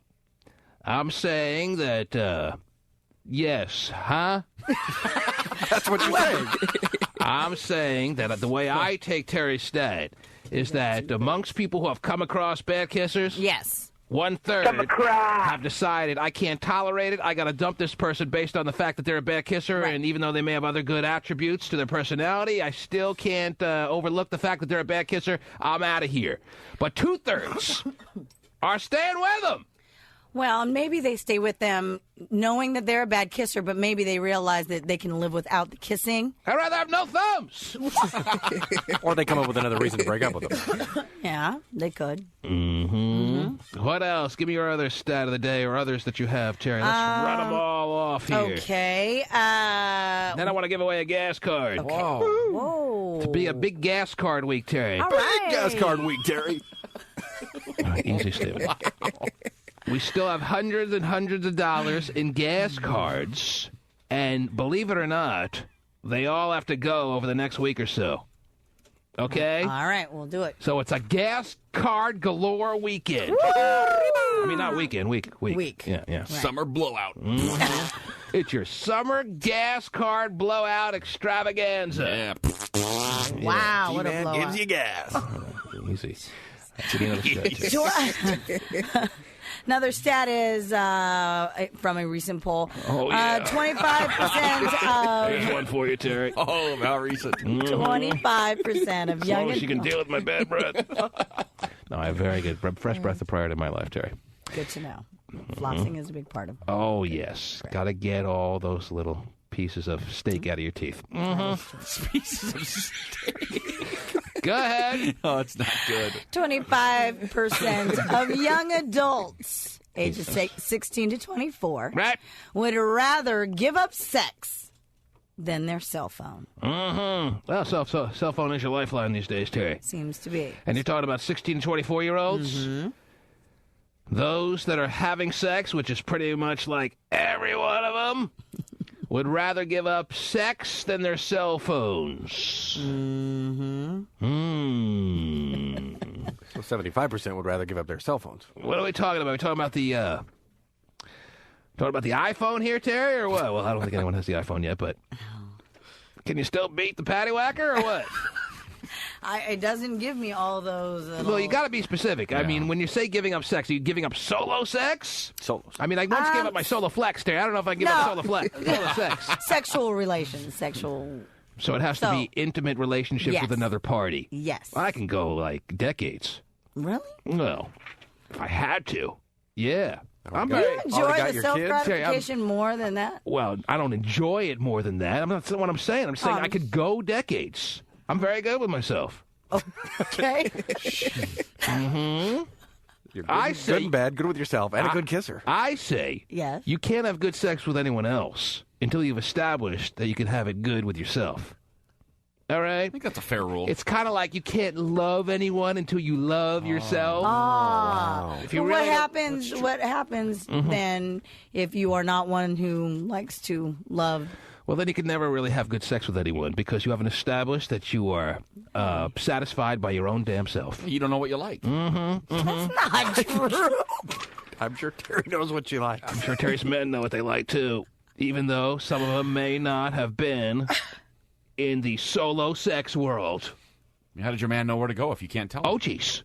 Well, he figures out through trial and error with Terry, and there ain't many errors with Terry. A lot of trial, very few errors. I nailed it again. Terry's a sexual Six Flags. I do know my body well enough to know what feels good. Oh. So I don't need to. Oh, yeah, you've got know on what I'm record. saying? You've got I on mean, record saying that you are not one who's ever or just don't like to partake in solo sex. Who's never. You've never partaken. I can't believe in a self-gratifying moment. No. When she gets horny, she just does it. Does it with a man. Well, and wonder it's you've run through because so of many how men. I was, How how you I were grew up, in a- basically, in a really In a church-going environment, they didn't they didn't encourage a solo sex type atmosphere. right. I don't think most churches encourage it. Well, it's my house. I guess my mother was very conservative. And Well, my church is it's called Our Lady of the Uncontrollable Flatulence. Very much encourages. I want to join then. Yes. So you'd be a charter member. Now, but you've talked about how you did drugs and you had sex before marriage and all of that kind of stuff, obviously. Right. So, right. you know. So where's the consistency is what Stephen wants to know. Well, no, I'm just saying that. I think, you're so damn holy with your inability no, to that's touch not yourself. actually not what I'm saying. Yes, but it is. That's kind of is. Why don't you just come out and just finish off your thought, please? But if you're saying that's the reason that you've never done that, then that doesn't make any sense. Be man enough to finish off your thought properly, because we know obviously what you're getting at. I guess within my household, us talk and being familiar with our own body and Now- doing that kind of stuff was not talked about. Was it because not, there were so many people in your house that you couldn't find a spot? Because you had like a big house full of people. Your parents adopted a lot of people, didn't they? 4 kids. Let's adopt more people. Whoa. It was only 4 kids? Mm-hmm. I thought it was more than 4 kids. Are you sure? Last I checked. You do a head count? Yeah. 4 kids. 4 kids. 4 kids. But 2 still adults, so a total of 6 people in the home? uh-huh. No more than 6 when you No grew more up. than 6. Oh, you can certainly shake one off with 6 people in But the house. I think what it is that No question. Women like to shake one off, don't they, Terry? Yeah. So you... It But she wasn't- was, I think what it was. Did you share a bedroom? Yes. With my sister. Uh-huh. That decreases your ability to really get into this self-gratifying lifestyle. God, I hope she's asleep. Mm-hmm. It's either that or just don't do Hope it. she's asleep. What is he doing to the microphone? Providing you an oral aid. That's right, Terry. That's what I do. scary. Okay, now listen. Because you So- spent what age did you first start sleeping by yourself or get away from the sister-on-sister type situation in the When I was bedroom like there? 14 or 15. Oh, all right. Yeah. Well, that's fine. Right. But I think 16's your pretty big heyday there, I imagine. 16, 17, 18, 19, 21. But I think that it was never talked about and never, I had a boyfriend, so. Oh, yeah. Didn't need to do it. He did it for me. No, but. And Terry was it's able to just a pretty figure out. conservative household. Terry was able to figure out what she liked and what he and other guys liked without any solo sex practice. It's amazing. Wow. Terry's wondering why you think it's that amazing. Well, most people need to try it to figure it out. Wow. You had, like, the Force come tell you? The Force. I think they Luke Skywalker? pretty much figure out where Again. things go. You were like this. Again, trial and error. And Terry figured out pretty quick, oh, it feels good there. What about here? Oh, yeah, that's not Keep bad it either. there, too. When do As I a get matter to of try fact, again? I'm starting to pick up on the fact that no matter where you put it, I kind of like it. Wow. 1-866-663 T-Man. Let's see who the first caller is for gas card action. Should I give away 3 $50 gas cards here, Terry, or 2 $75 ones? Oh. 2 $75 ones. Mm-hmm. You like big installments. I do. Wow. All right, then why don't I, since you say that, why don't I take one winner from the Bay Area, one winner from the Northwest? That seem fair? Yes. me find the first two callers from each area. Looks like Albert in Daly City was the first to dial in. Yes, Albert. Hey, what's up, P-Man? How are you, sir? I'm all right. And what can I do for you, my friend? I want to get a gas card, man. I had a feeling. Albert, tell me something about yourself, sir. I drive for Bayshore. Mm-hmm. Bayshore Ambulance, and I really need a gas card, man. How old are you? I'm 24. 24. And you're like an emergency medical response kind of guy, or what? No, I'm not an EMT, but I drive patients to dialysis centers. Uh-huh. Well, it's a pretty big emergency if you can't take a pee, I would think, Terry, right? Yes. So are you ever in a rush, or are you just pretty much leisurely with your driving of these patients to their destination?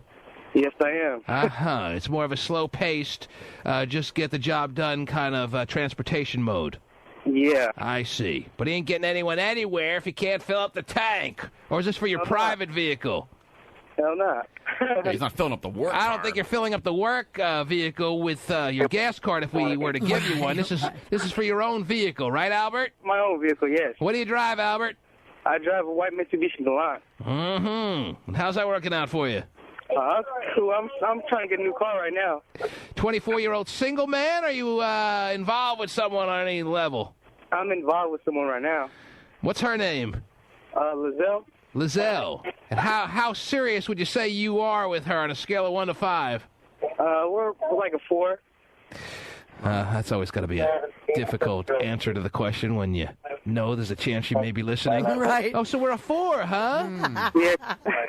Now, I think that's the perfect response. If his girl, if Lizelle was listening, I think she might be a little scared away, perhaps, if he said they were a 5. You're not a 5 till you're married, right? She would be. Yeah. Oh, you go down to a 3 when you're married. Just gone 3. You get a little insulted if he says she was a 3. So it was a perfect answer with Albert saying she was a 4. Yeah, not so 5, not so 3. Very bright, very good answer, Albert. Smart. Mm-hmm. How long you been with Lizelle? About 4 years now. Really? Wow. Wow. All right. You live with her? She's been there for me. You live with her? Yeah. Mm-hmm. We got a kid together. All right. Well, she's going to be happy to know that you are now in possession of a $75 gas card. Yeah. Way to go. Well done, Albert. Yeah. Good job, Albert. Hard to find a 24-year-old Albert out there these days, Terry. Yeah. Mm-hmm. Yeah. All right. I think I'd just take the Galant down to wherever he fills the ambulance up at. Oh, jeez. Well, maybe you could sell it on the open market for $76. Anyway, hang on the line, Al. We're going to give you info to send your gas card. We're going to get your info, I guess, would be the way it works, right? Yes. Yeah. Mm-hmm. It'd be really a shame if we had to give info to get your gas card. Right. Yeah, you got to drive all the way to Cleveland. Well, we'll mail it to you. So that takes care of the Bay Area, Terry. Now let's find the first caller from the Northwest to win a similar $75 gas card situation. Matt in Renton, are you there? I am here. What is up, G-Man? Matt, your fingers were also very speedy in this situation. Well done. Thank you, sir. How's it going today? What can I learn about you this morning, sir? Well, I am at work. Pretty bored. That's all I need to know. Yes. Yeah. I feel like I know him inside and out now, Terry. You guys are BFFs now. Mm-hmm. So, I need it. do you have an age? Do you have a little background you'd like to inform us as far as who you are, what you've been doing all your life? What's the story there, Matt? I'm a 19-year-old college student.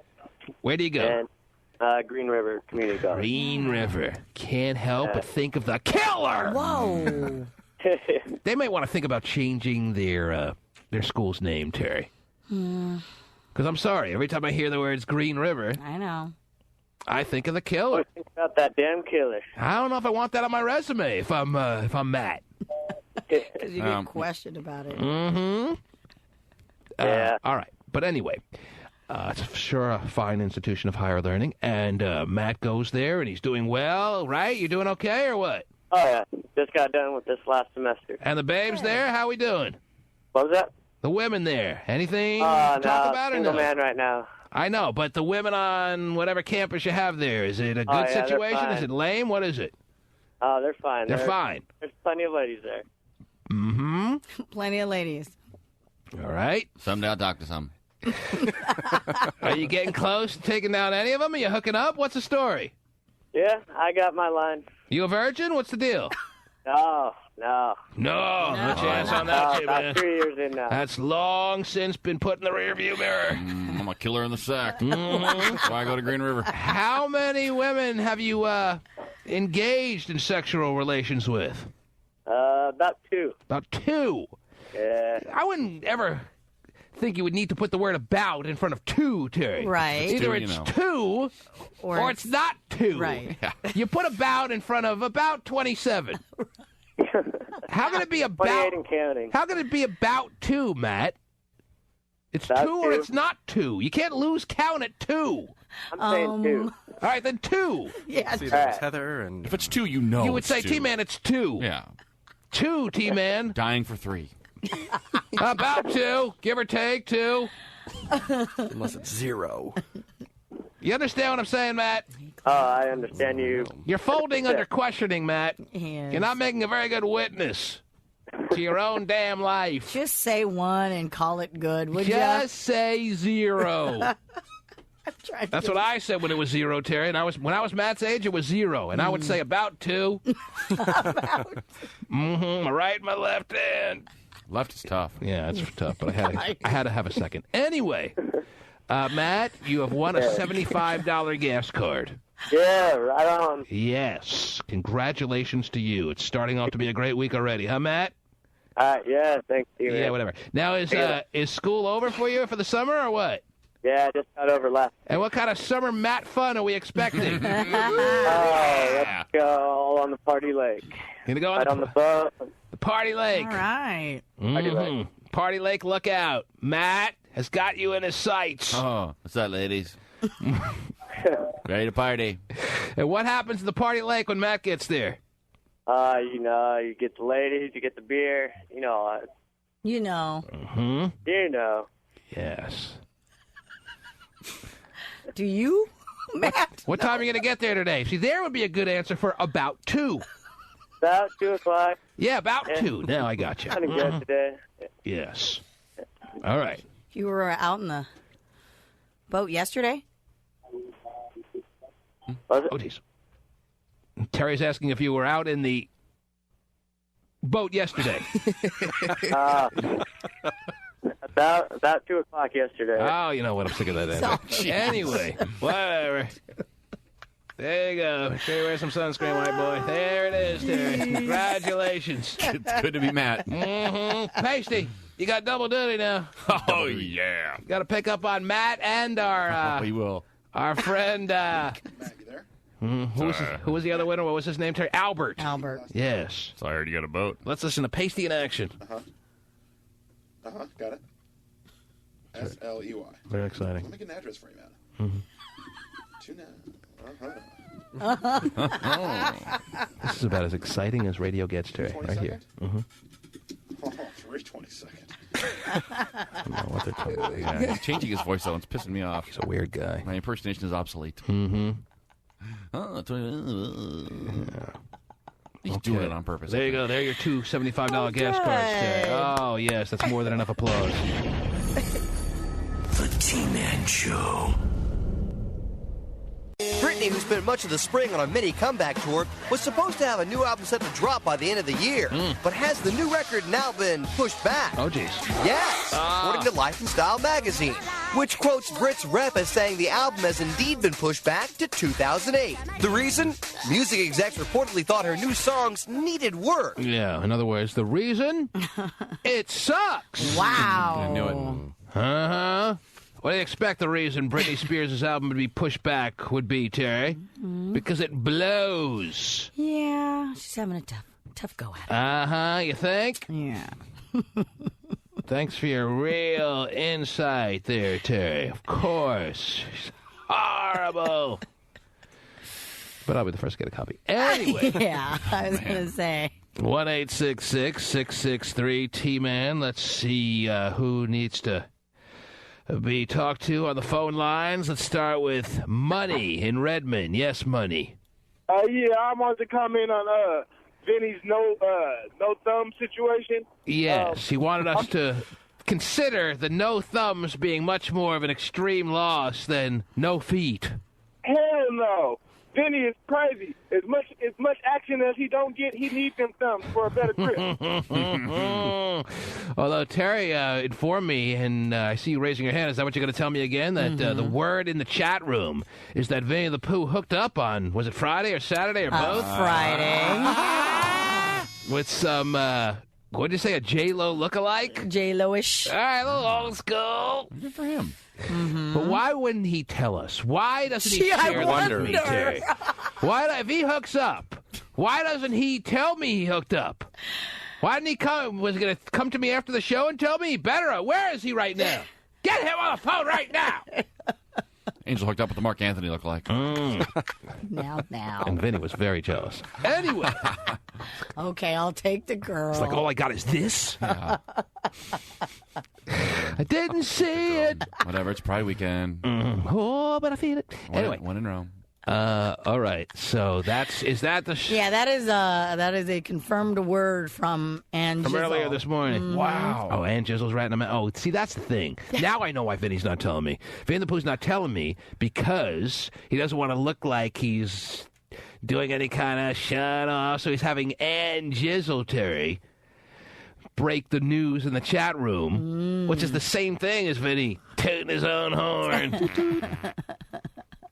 And the call is right. Money's right. He's going to need his thumbs if he's going to toot his own horn, too. Yeah. You would definitely need your thumb for that. Vinny! Yes, sir. So we go from barrel dancing one weekend. Oh, yeah. I have no idea what whoever is saying. Whatever. It's your partner in crime. It's Angel. And don't pretend like you didn't make sure that he put the word out there strongly in the chat room. Come on. He wouldn't start writing in the chat room without telling you first. Of course he would. You're completely in cahoots. All right, whatever. She saw her grab his hand. Who's she? The girl. She saw, Ann Jizzle saw the girl. Let me get it from Vinny. Did you hook up with a J-Lo lookalike or not? No. I don't know what he's talking about, because I know he ain't talking. Like, you feel me? I mean, is that what we're going to do? Is start pulling people underneath the bus or whatever? I don't see it as you being thrown under the bus by him telling people that you hooked up on Friday night. That's not the exact way that the throwing the person under the bus term came about.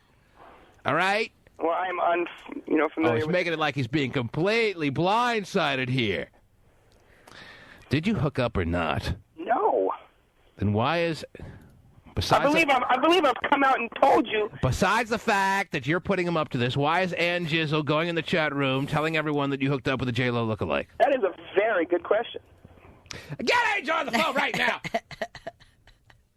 I'm not going to spend more than 5 minutes on this, Okay. Terry Tops. Make sure I don't go over 5 minutes, because 5 minutes is way too much to talk about this crap. But since Money brought up the need for the thumbs... Right. Angel, are you there? G-Man. Oh, jeez. Why would you, without Vinny's knowledge, be spreading the word that he hooked up with some J-Lo lookalike? Okay, first of all, I wasn't spreading the word in the chat room. Terry asked me some questions. Terry's a friend of mine. I did ask questions. I did. I said, so did VTP hook up at all? And he said, She's Snoopy. I am. I'm very Angel, nosy. did Vinny the Pooh hook up with some J-Lo lookalike or not? I seen him dancing with a girl, but that's it. I don't know if he hooked up with her. Well, then finally the truth comes out. That's all I business. said. Wow. He's my dude. I'm not going to throw him under the bus. Then why? But I appreciate your concern. Throw him under the bus? How? Does he have a girlfriend? No. What do you mean? See, Throw him, that's why why is I he throwing him don't. under Yeah, the bus? I don't understand why These guys are Vinny so gets, weird, man. Yeah, gets so defensive of the whole thing. I mean, T, I've told you before in the past, like, if something goes down, like, you're one of the first people I tell. Like, I'll even hit you after the fact. But if Angel was in the chat room telling people about you hooking up with some J-Lo lookalike, why would that be him throwing you under the bus? You got nobody to answer to whatsoever. Under the definition of the term, I guess it wouldn't be technically throwing under the bus, but it's... Well, then don't use the term! Okay, I'm sorry. Calling you out, maybe. It's shining the spotlight a little bit. It's, it's putting me right there on Front Street, but... But who cares? You had sex with a girl. But it wasn't wasn't because it was a chat room. It was because Terry's nosy ass. I am nosy, and I asked. So what were you doing? What were you doing with the J-Lo girl on the dance floor? We had some more of those 151 shots or whatever, and then we just started hitting the dance floor. We was in this club, and it was cracking, and, you know, we got out there.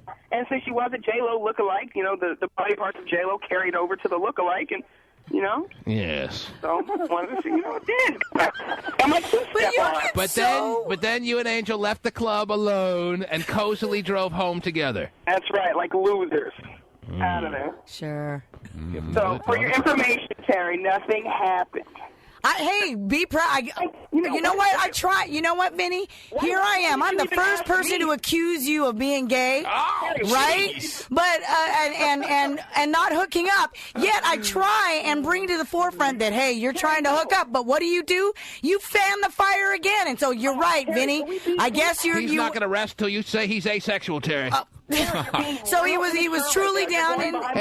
Hey, Vinny, Terry makes a good point. I mean, jeez. You get all upset. You get all upset when she makes any reference to you being a homo, and then all of a sudden she talks about with Angel, and she brings it up on the air, brings it to my attention that you hooked up with this J-Lo babe lookalike kind of girl in the club, and you get all mad about that. No, because she went behind my back, and she'd have been like, Vinny, you know, what was the deal? And I told her, but she had to, you know, act like a 4-year-old and, you know, ask everybody else on the playground what was popping. She's just saying, be proud. Be proud of who you are. It was Pride Weekend. That's what it's all about. Be proud.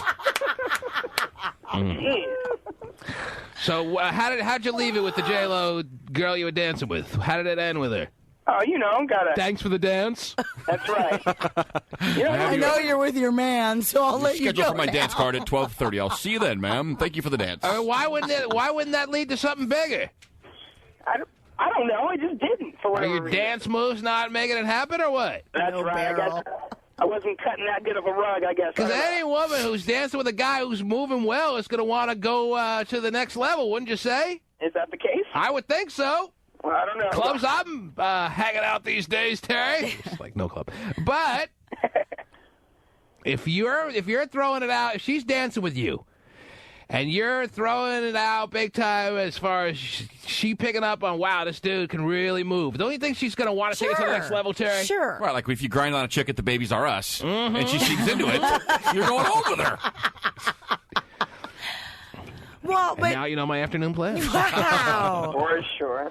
All right. So what would you like? You're not happy no matter what happens, Vinny. So what would you like? Yeah, what would you like, Terry? This is really interesting. I'm actually excited. Oh, nice spinning of the question. I'm asking you, Vinny the Pooh. What would you like? What would you like from Terry? Just to mind her own business, never worry about you. Is that right? Mind her business. Trust me, she's probably got a lot of business to worry about. Mm-hmm. Not really. My business has already been out there, so. My zipper action shouldn't be one of her businesses. You feel me?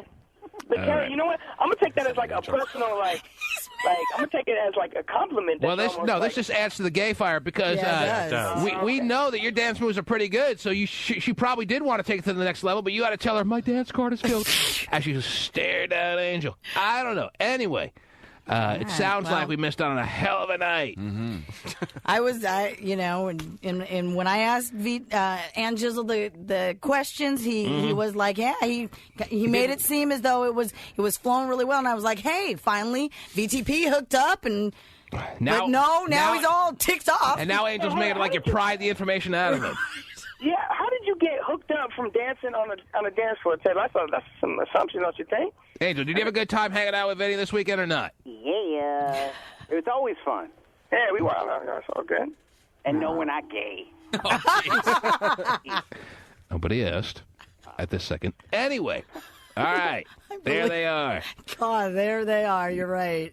Night at the Roxbury New Millennium. Oh, yeah. Angel and Vinnie the Pooh. Jeez. All right.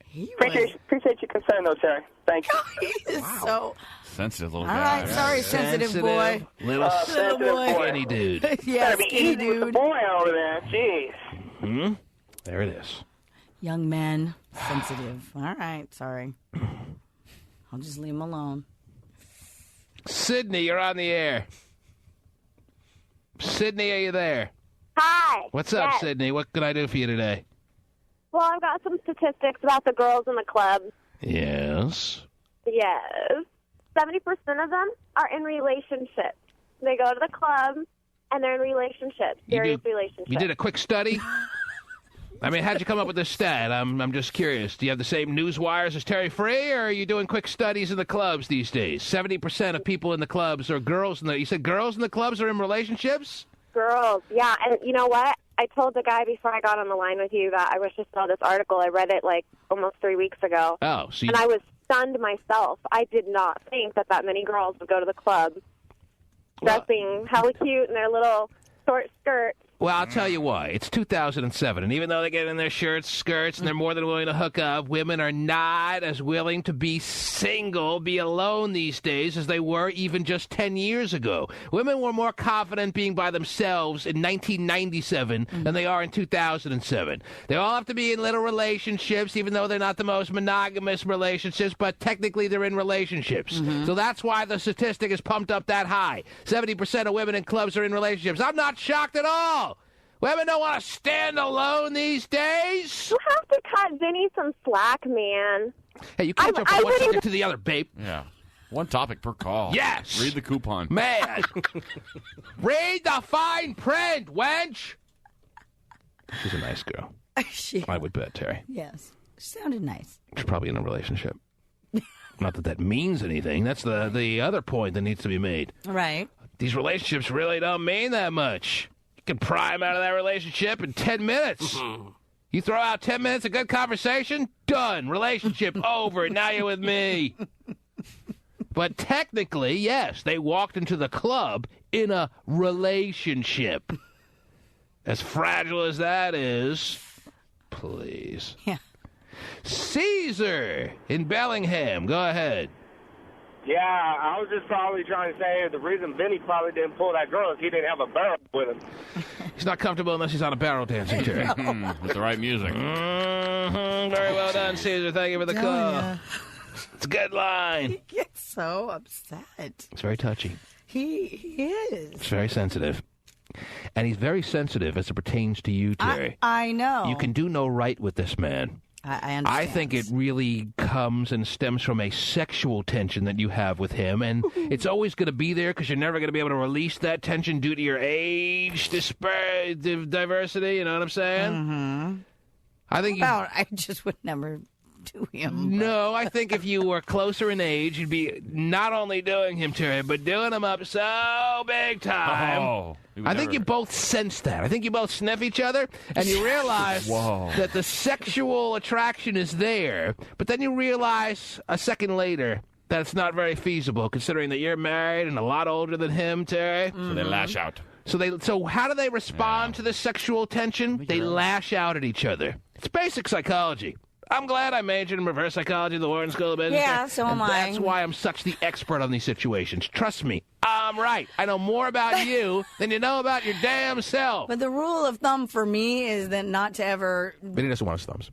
Yeah, I know. Oh, no, he does this wants to for protect his me. thumbs at all costs. What's that now? The rule of thumb for me when it comes to a gentleman that I'm going to sleep with, by the way, is never to sleep with because I'm so body conscious of a guy smaller than me. Oh, wow. Well, back in your day, he wouldn't have been... Well, he still would have been smaller than you. Yes, he would have. He would have been even smaller than he is now. So... All right. I'm just... I understand. Randy, you're on the air. Yeah, take this however you want to take it. Oh, yeah. I was actually at the club on Saturday with Vinnie. Yes. And after he got done two-stepping with Miss J-Lo, he came over to the bar, patted me, gave me a little pat on the ass, and then ordered 2 shots, and that's what happened. Come on. I don't know. Mm-hmm. I was just as uncomfortable as Miss J-Lo was. Vinny, does this voice sound familiar?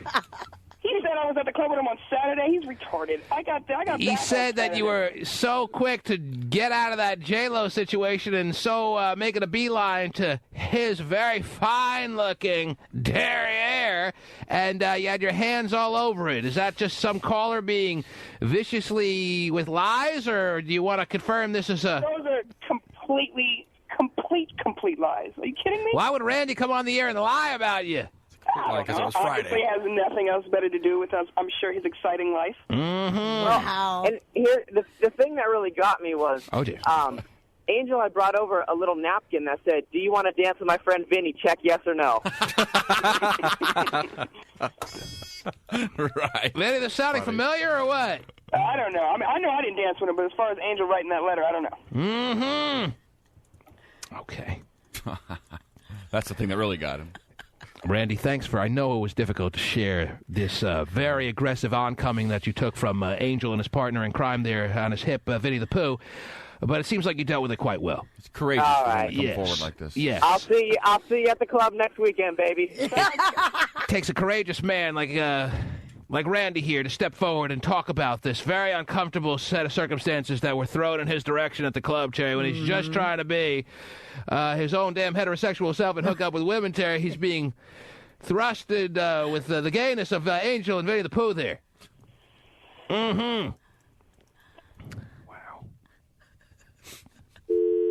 That napkin thing really works, huh? He hung up.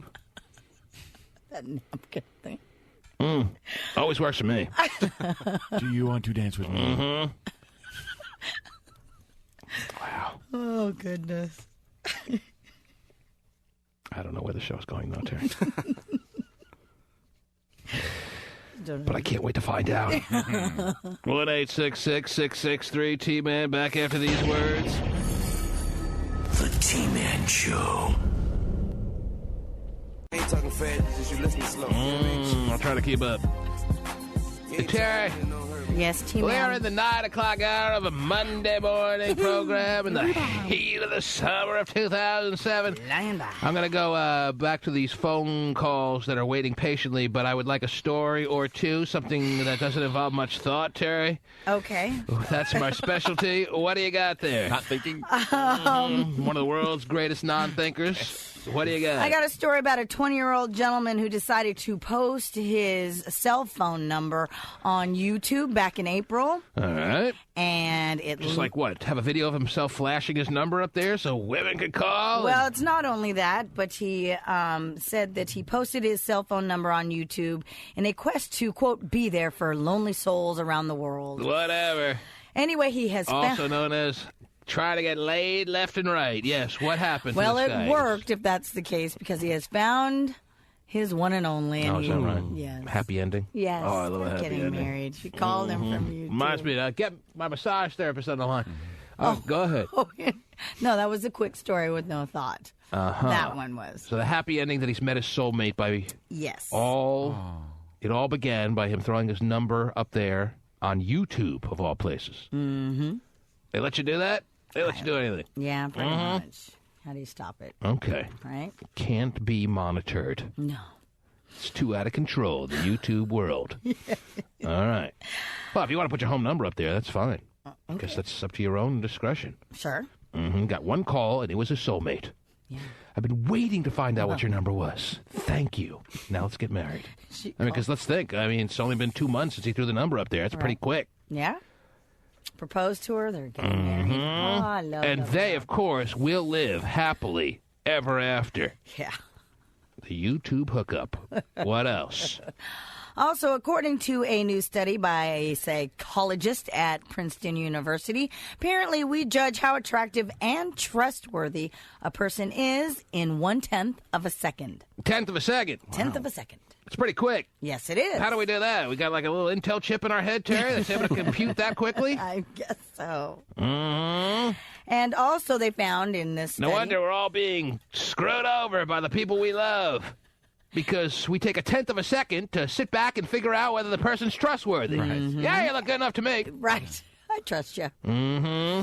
They say, too, that it's very rare that we change our opinion on that person after we've made that quick little 1/10 of a second judgment there. Women wonder why they come home from the grocery store. Wow. And their man, that's where they should be coming home from, by the way, and their man is going guts on the neighbor, Terry. Oh, going guts on the Because you took nothing more than 1/10 of a second to try to figure out whether the bastard's trustworthy. And you wonder why He's going full board, bringing the ruckus to the hot-ass neighbor that finally gave him the time of day and then some. Oh, hi, honey. I didn't get those bananas you asked for. Oh, I see you're going. Oh, I could use one of those right now. See, you're going nuts. I ain't making any impact on this neighbor. Neighbor wants it too. Wow. Wow. 1/10 of 1 second. Yep. That's not much time. Last I checked. No. That's like. Yeah. Oh. Trust you. Yeah. You're attractive. Mm-hmm. Mm-hmm. And apparently, the longer we stare at the face, the more we start believing that our first little 1/10 of a judgment was correct. 1/10 of a second judgment. 1/10 of a second judgment was correct. Yeah. Huh? Sure. Whatever. 1-866-663 T-Man. Amongst the callers waiting, Terry. Are you prepared for the return of the Bitchler? Oh, wow. Wow, really? No. Whatever. Look at the calendar. We're about 4 weeks away from Summer Jam. She thinks she's slick. Trying to get into the Summer Jam door just in time. She ain't fooling anyone. Nope. She wants to call and talk about Vinnie the Pooh. Oh, I get it. She has no other interests as far as her calling up with Summer Jam on her mind, Terry. No, she's calling to talk about Vinnie the Pooh after all these months of an absence to the program. Okay. The timing is just merely coincidental that we're all out in Summer Jam mode right now. She has no idea that the timing matches up in that fashion. Of course not. I love talking like this. You do it so well. Thank you so much. Let's see where to go here. Oh, who's been waiting long? Let's go to Keith. You're on the air, Keith, in Mount Vernon. What do you got? Keith, radio down. Head up. Yeah. Yeah, you're on the air. Hey, what's up, T-Man? What can I do for you, sir? Oh, I just want to talk about, girls' bodies. Girls' bodies? Yeah. All right. Do you like them big or, itty-bitty? Who, me? Oh, he's asking you. You're asking my personal taste. Yeah. Well, I haven't jumped on board with the thicker woman kind of trip that everyone seems to be on in this past 5 to 10 year little swing that we're in here. Okay. I'll leave the thicker women to some other dudes. I want to be in complete control. And I can't dominate a thick woman like I need to dominate Terry. I'm in the domination kind of personality mode. Not like dominatrix per se. No, I understand. All right? You're the one in control. I want to be, if there's going to be some throwing around going on, I want to be the thrower. Got it. Not the throwee. You know what I'm saying? Not that I can't get versatile and mix it up a little bit, mix and match. Right. But... So you don't like the... I like the anorexic women. Mm-hmm. You like the cushion for the pushing? It's a very good line, sir. I'm sure you crafted it yourself over the past 10 minutes. No, you can have that. That's fine. I'm not throwing anyone away. I mean, honestly, when it comes down to a woman's looks, Terry, I'm very much into the face. Mm-hmm. Don't lose sight of the fact that face is still going to be the end-all when it comes down to picking out the women that make it happen for you. And I'm into, since Keith desperately needs to know what I'm into, Terry. I don't know why he's so interested in what I'm into, but since he must know, I like women. My taste, Terry, is women with little ethnicity. I don't like blonde women like the Bitchler, Terry, all white and pale. White. And white. To make your scorecards complete, here's what the T-Man is into. Hold on, I'm getting my scorecard I ready. like a little ethnicity. Show me a little color. I'll be good. All right. I like them on the thinner side more than perhaps the average guy these days. What I could do to Nicole Richie, Terry, I'd break her apart. Yeah. And I don't like to work too hard. Yeah. All right? I'll be very honest. So let's go over what we got here. So I don't easy like as a women that trade. talk that much. I don't, unless they really have something of substance to say, which is close to never. Oh, geez, not really. Anyway, okay. So I don't like the real thick women, too. Right. You don't like... But there, like in any situation, there are exceptions to every rule. Okay? Right. If some real big woman has a beautiful face, Terry, You're there. oh, Mm-hmm. Am I now? Okay, yes. I don't like women that talk. Right. No real white women. I don't want any white women that talk. Right. Mm-hmm. No white women. So I want a mute, thin. Yes. Fresh back from the grocery store. Right. Some ethnicity. You may think this is an archaic way of thinking. No, I like a very modern, successful woman. Mm-hmm.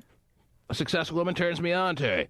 But how can she be a major success when she's mute and fresh back from the grocery store, you ask? How? That's why I'm very picky. Okay, I'm glad we can get that straight. Okay, 1-866-663-TAY-MAN is the number to call. Let's go to... who's been waiting longer here? Let's go to John in Oakland. Yes, John. Yeah. What's up, John? What's up, T-Man? How are you, sir? Oh, all right. What can I do for you? Yeah, I also wondering if I could get that gas card. Well, John, we gave away gas cards about a half hour ago, and I'll probably be giving away a gas card or two by the end of the show, but you have picked the spot in the program where we are gas card free, unfortunately. All right. It's a little bit of an awkward moment, wouldn't you say? All right. Oh, he's taking it rather well, Terry. Yeah, way to go. John? Yeah. It's gotten rather quiet around here, hasn't it? No. Oh, maybe it was just me then. You having a good day there? Oh, geez. How about I throw you a CD or two? Would that sound nice, John? Wow. John, a CD. I can give you a CD, a 2-pack of CDs. Would you like that? Oh, yeah. Okay, what kind of artists you into these days? Shop Boys and I don't care what. Did you hit your Morse code button there? What was that? That little tap there, Terry. I don't know. He was, I think he was trying to think and was tapping at the same time. All right, John, we'll work it out for you. We'll make it happen. And I like the fact that he rolled with the punches there, Terry. Mm-hmm. You know, didn't complain, didn't get all whiny. Right. Nothing worse than a whiny caller. And calling just for free stuff. Okay, maybe.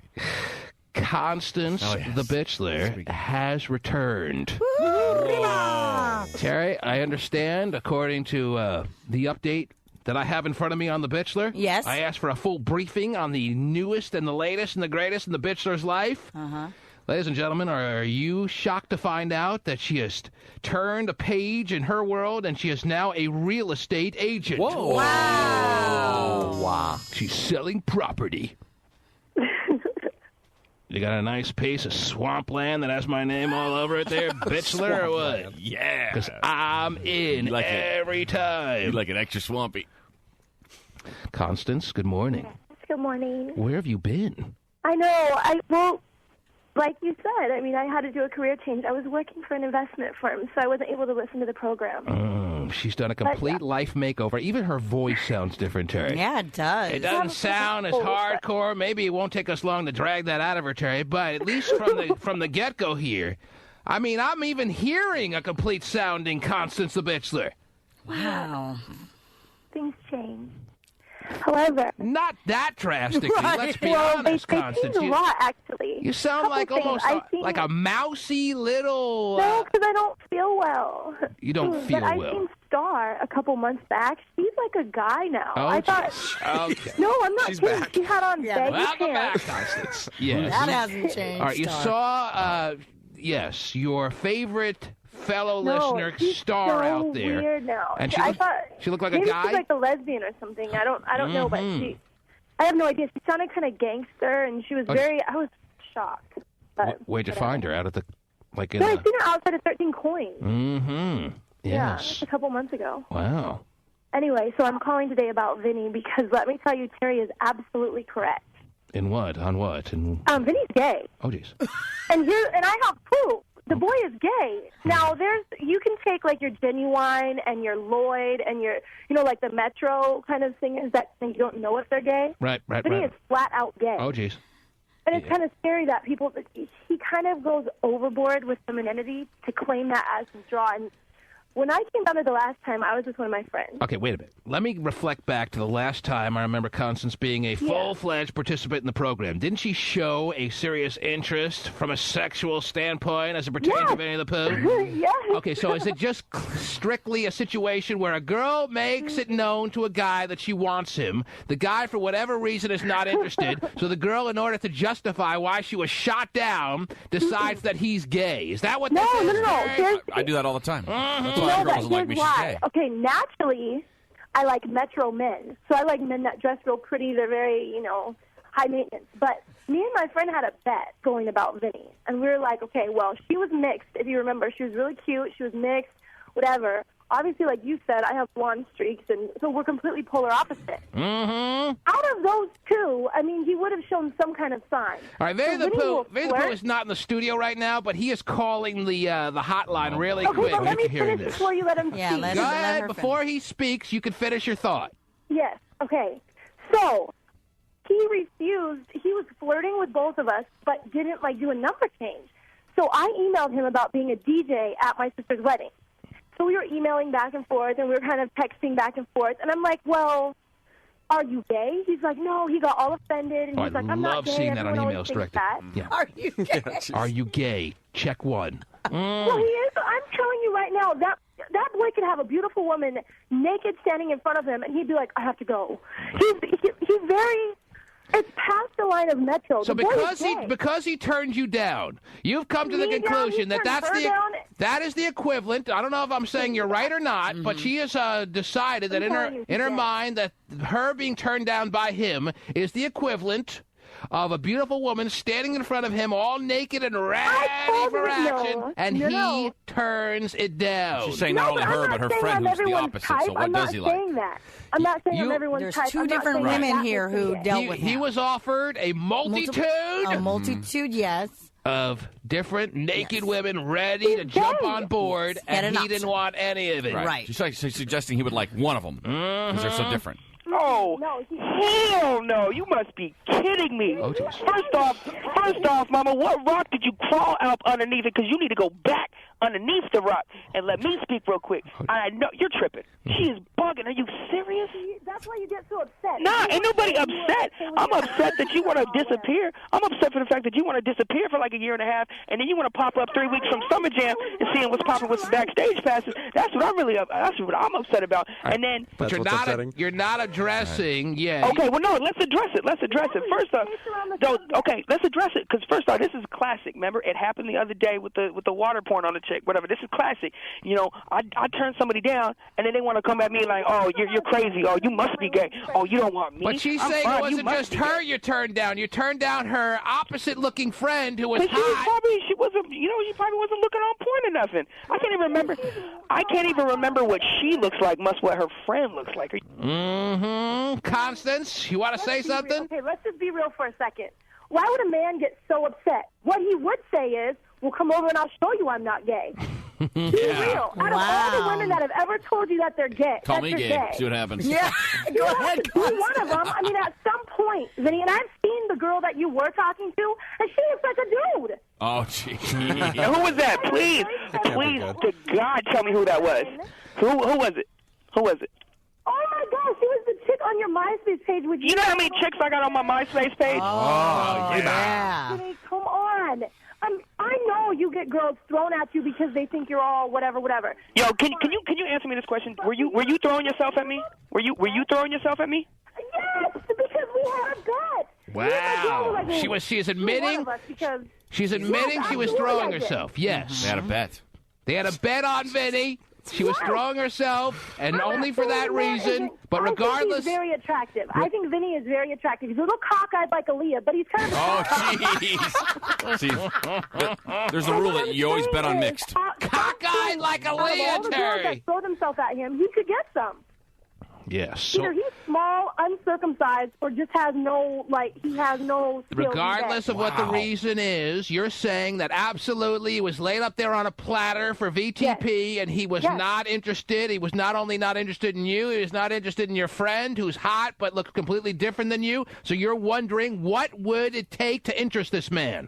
No, I'm not even wondering anymore. I'm telling you right now, I'm not saying he won't get married. Vinny. This is funny. What's poppin'? Okay, listen. Okay. Regardless of whether you see the scenario being exactly the way she portrays it, it's really not even the point anymore. She's asking a very basic question. What does it take to interest you? Tell her the answer.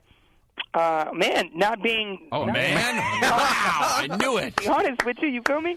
No, seriously, if you were coming at me tough, like, over a year ago, there must have been something. Like, I don't like the way you look, or your friend must have looked funky, or there must have been something. Like, you must have been ran through, or your friend must have been ran through. She's saying she's hot. There must have been something. Vinny, come on. I never look ran through. You guys Come on, Constance. don't like Constance, Miss Thang. All right, so Miss Thang, you look good, but there's a stigma, Mama. All right, listen. You look good, Mama. Vinny. She's saying that she laid it up on a platter about a year ago, and she's offering the same today. Are you interested? Absolutely not. Just to spite it. No. Hell Just to spite it. I would throw him under the bus, T-Man. Yeah, way too. All right, whatever. Pull him under the bus. Constance, would you like the final word here or what? I think she gave it. Have you given us the final word, or do you want a final word here? I am going to get proof. Now I'm on a mission. Oh, geez. I am going to get proof. Seriously. Camera phones can do crazy things. And I am telling you, I'm going to find out that boy's secret because he is gay. Mm-hmm. Oh, my God. Okay. Why even bother spending any more, attention on this? Okay, we're not going to. That's a good Thank point. you. Okay, there it is. Wonderful. Constance, regardless, it's nice to have you back as a caller. Hi. And we look forward to your future calls over the next week or so. I'll keep you updated about him because I'm telling you. Okay, yes. I want her on my bad side. Do you think I'm gay? Oh, you would turn her down? No, I wouldn't turn her down. Or her friend. Or pretty much anybody. What is it about this world these days, Terry, where a guy can't say to a woman that you don't do it for me, and her not spreading around the entire circuit that he's gay? Is that the way women have to deal with? Is that their defense mechanisms? Is that the way they operate these days? But guys have proven they can't say no to anybody. Right. That is true. And she looks pretty good, so you can see where she'd think that. Mm-hmm. Whatever. I don't want to be on her bad side, but didn't she accuse Hot Tony of being gay because he didn't want her? She's accusing everybody. Constance, do you have a serial history of accusing people that they're gay when they turn you down? Come on, you guys look at Vinny. Just look at him.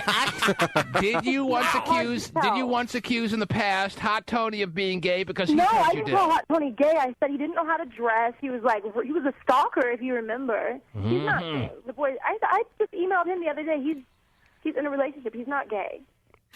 And what's your relationship present situation? Is there something going on any level? Are you completely single? What's your status? You're a single real estate I'm agent. single, but I'm dating a few. Yeah, I'm Now, if dating. you- I'm just. Yeah. If you had to lay it up there to make a sale on a house, would you do it or not? Wow. Absolutely. What are you talking about? Yes. That's least my she's kind of honest. real estate agent, Terry. You want to close the deal on this home? Oh. Let me have a slice. Oh, it's good to know there are real estate agents out there like that, Terry. Yeah. I'm going to house shopping. List with her. The T-Man Show.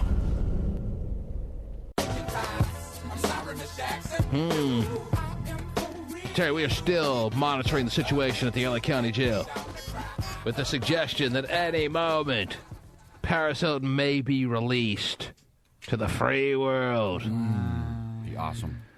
Mm-hmm. Can't wait.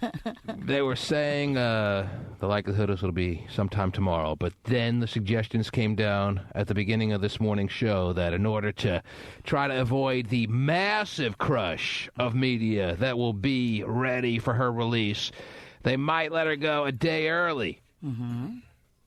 But that didn't happen inside of today's program. So it may, between now and the start of tomorrow's show, happen, but in all likelihood, well, I would actually think that by tomorrow morning's program, whenever it takes place, it'll be likely that she'll be out at that time. Probably. And, of course, we'll monitor the situation as it progresses moment to moment. Step-by-step coverage as she left, rights her way out to the free world. Dominic in Seattle. You're on the air. Yes, my whole issue of the reason why I'm calling in is because I'm a black female looking to date a white guy. And I Is just your don't name know Dominic? Yes. Mm-hmm. Not Dominique? Well, whatever. No, I'm asking you your name. I'm just making sure Pasty has a habit of writing the wrong name up on the call board, and I just want to make sure I got you right. Are you Dominic or Dominique? Lisa. Dominique. Dominique. Yes. Okay, go ahead, Dominique. And I'm just wondering how Says I Dominic. can get a white guy. How can I get to date a white guy? I'm just curious. I've never dated one before. You don't know how to find a white guy? Yeah, date one. There are no white guys out there these days, Terry. Really? And Dominic's having trouble finding white guys. Jeez. To date a black girl. Get a pair of binoculars and look around. I think I see one in the bushes. Have you tried leaving your front door? Because the white guys are everywhere, last I checked. And they're far more likely to date a black girl. Why than wouldn't they ever want to before. date a black girl? Yeah. I mean, have you looked at the calendar? I'm like the lightest black girl you'll find. The lightest black girl. The whitest. The whitest black girl. Mm-hmm. And you're having trouble? Wow. Well, I mean, you can stake out your local Star Trek convention. You can, they're everywhere. You can go to baseball fantasy camps. Wherever you go, pretty much, there are white guys, last I checked. But are they interested in like black girls? Yes. You want a white guy who's going to be into and respect this particular black girl. Is that right? Yes. Wow. Terry, any advice for this woman? I can't believe she's saying she's having difficulty finding white guys. I still can't get over that. I can't get over that I can't find any either. white guys? All right. Hey, where you black girls? She keeps saying that. Believe me, there Thinks are. white guys don't want to date black girls for some reason. Oh, is Yeah. she black? Oh. It's the whitest black girl she said you'll ever find. Are both your parents black? Yes. Mm. I was Do your parents know you're so on a quest for a white guy? If your parents knew that you were on this dramatic a quest for a white guy, what would their reaction be? Would they be like, yay? Or would they be like, that's kind of weird? Or would they be like talking you out of it? Or how would they react? My mom would love it. Your mom would love it. Your dad? He doesn't care. He doesn't care. All right. Well, I mean, as extreme as you are, as focused as you are on finding a white guy, I would be concerned if I was your dad because, I mean, why would you rule out any race? Why, if you're a single woman, if you're a single, I've never dated one. why don't you treat guys as individuals as opposed to being so determined that you need a white guy? Gotta be white. No, you're not white. Get away. I know you're Mr. Perfect, but you're not white. Why do you have a non-open mind, Dominique? I have had an open mind, and I'm just curious. I've never dated one, and I'm more attracted to Because you one. can't find any. I forgot. Yeah, she hasn't dated any because she can't find any. Yeah. Everywhere she goes, no white guys here. Fresh out of them today. Mhm. We're going to get some in next week. None in your workplace, none that you socialize with, friends, family. They are, but they seem to like Asians and white girls. I don't know. Mm-hmm. All right. Is it? Maybe it's how you look as opposed to the color of your skin. I mean, maybe you're not pretty. What do you look like? Are you not pretty? I'm pretty. Uh-huh. You sound pretty. I mean, I always am able to judge based on a woman's sound how pretty she is. And I'm telling you, this girl is no shortage of prettiness. I don't know if it's because they think I'm just militant or like the angry What black about woman. nose hair? What'd you say? She said militant. Militant. Oh, military. Militant. You got Oh, militant. You got a bad connection. Outspoken, loud. I'm not. I'm none of those things. You're not. You're kind of a meek kind of girl. Yeah. All right. You know, you got to call back and we can have a longer, in-depth conversation. Right now I'm up against, like, the end of the program. Why are you calling in so late? I don't know. I mean, can you give me a gas card or like some? No, man. No, I can't find any. Yeah, hard to find. All the white guys took them and ran, left the country. There are no white guys out there. Come on. Mm-hmm. Call back when we have more time, Dominique, and we'll talk about your situation. Yeah. She's got a very difficult problem. Yeah. It's going to be impossible to solve. We're on a hunt for white guys. Good luck. May the Lord be with you. On your quest. You thought it was going to be difficult finding the Loch Ness Monster. I think they're an urban legend. I think they're just, what would you call, like Bigfoot? And I would I don't know about another religion, but anyway, Vinnie the Pooh is here in the studio. I wonder why, Terry. I know he should be doing mail, right? Wow, Terry. Well, that's not what he normally does. Terry.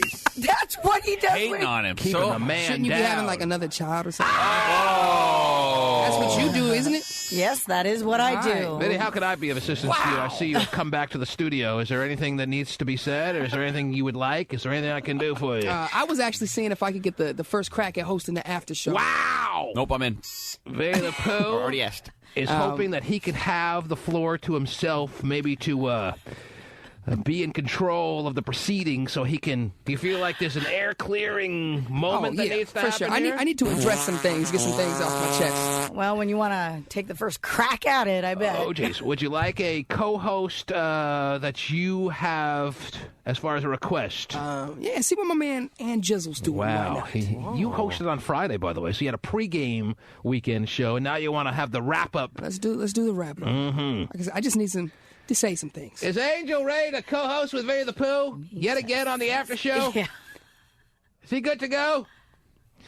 Well, if anyone ever steps forward and say, T-Man, I request as far as hosting the after show, I certainly am open to feeling anyone's need to get on the microphone and say their piece. Okay. So, Vinnie the Pooh, your request is granted. I appreciate it. I'm out of here. Big after show.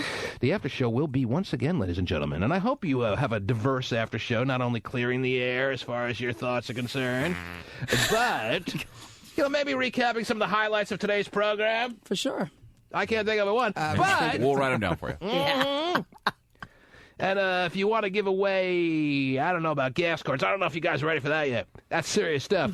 But as far as maybe giving away, I don't know, CDs or what else do we give away besides gas cards, Terry, and CDs? We have been in the gas card mode for a while. So, yes, some Summer Jam tickets or something like that. All right, we can do it for sure. Feel free. Wow. Maybe Terry will have a kid for you. You can give that away. Yeah, hold on. Oh, there it is. Wow. Wow. Such a lady. Took that long, huh? Yep, that's all it takes. Ladies and gentlemen, you absolutely... Ladies and gentlemen, you absolutely... Look at all the white guys calling in for Dominique. What a surprise. I know. I didn't know they existed. No. This is Eric. You absolutely... I heard you were on the hunt for white guys. That's me. You absolutely want to tune in and punch up www.thetmanshow.com because Vinnie the Pooh feels awfully inspired to clear the air on the after show. I am not gay. Whatever. What is this? I don't know, man. Is this McCarthyism in the modern day form? Anyway, yes, www.thetmanshow.com is where Vinnie the Pooh will be co-hosting the after show with Angel. And we'll see how that all works out. Yeah. Mm-hmm. It'll be awesome. Yes. Can't Of wait. course. Taking the opportunity to get a little airtime. Good move. Thank you. Good job. Things I have to say. Things that need to be said. Uh-oh, Terry's going watch to out. get it. And she'll have no ability to speak back. Finally. If she does, she can call in as a caller, right? Absolutely not. But as far as having any microphone time, that ain't happening on the Vinnie the Pooh hosted after show. I got the controls. Oh, yeah. Okay. First, second, I'm turn. calling it. Terry, you hear that? You can call in, but you will get no microphone time. All right. We might have a Terry bashing segment. Why me? Why not you? www.thetmanshow.com. The radio portion of today's broadcast morning is in the books. The after show, hosted by Vinnie the Pooh, is coming up in 30 seconds. The T-Man Show.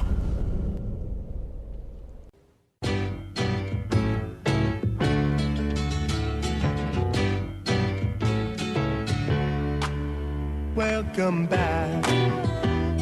Your dreams were your ticket out.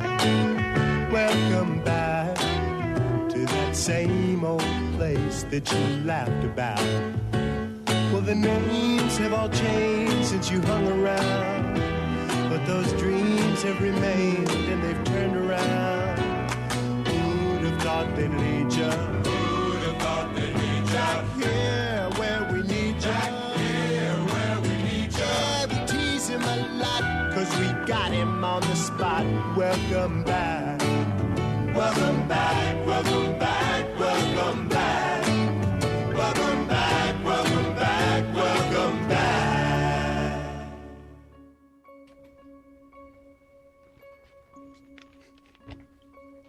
taking a sip of my vault. Hold on. Where'd line 55 go?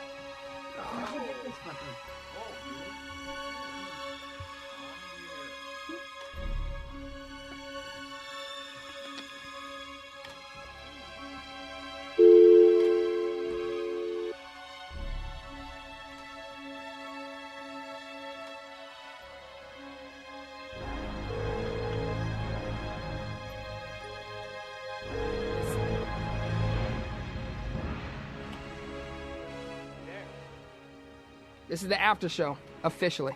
The after show? There you go. What's going on? Vinnie the Pooh, Angel. And like you heard in the normal radio portion, I have some things to say. And sorry, Angel, you're my co-host, but I need you to chill for a second because, like I said, there's some things on my chest that need to get off of my chest. Preach on, brother. Like Terry's hands. That's right. First off, what T-Man was talking about during the radio portion of the sexual tension that it seems like is here between me and Terry Free is not made up. It's real.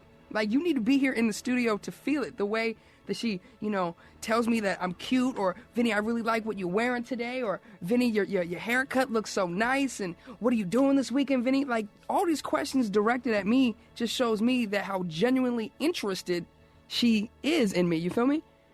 And the only thing stopping it is a husband, 7 children, and age. You feel me? That's really the only thing stopping that. So that's just one thing, because I believe what T-Man was talking about is completely true. I can stop the music now, can't I? Because the music was... Okay. Okay, well, let me ask you this. Okay. Had she not have 12 children and a husband, would you accept her offer? You got to minus the age, too. She's 3 times older than me.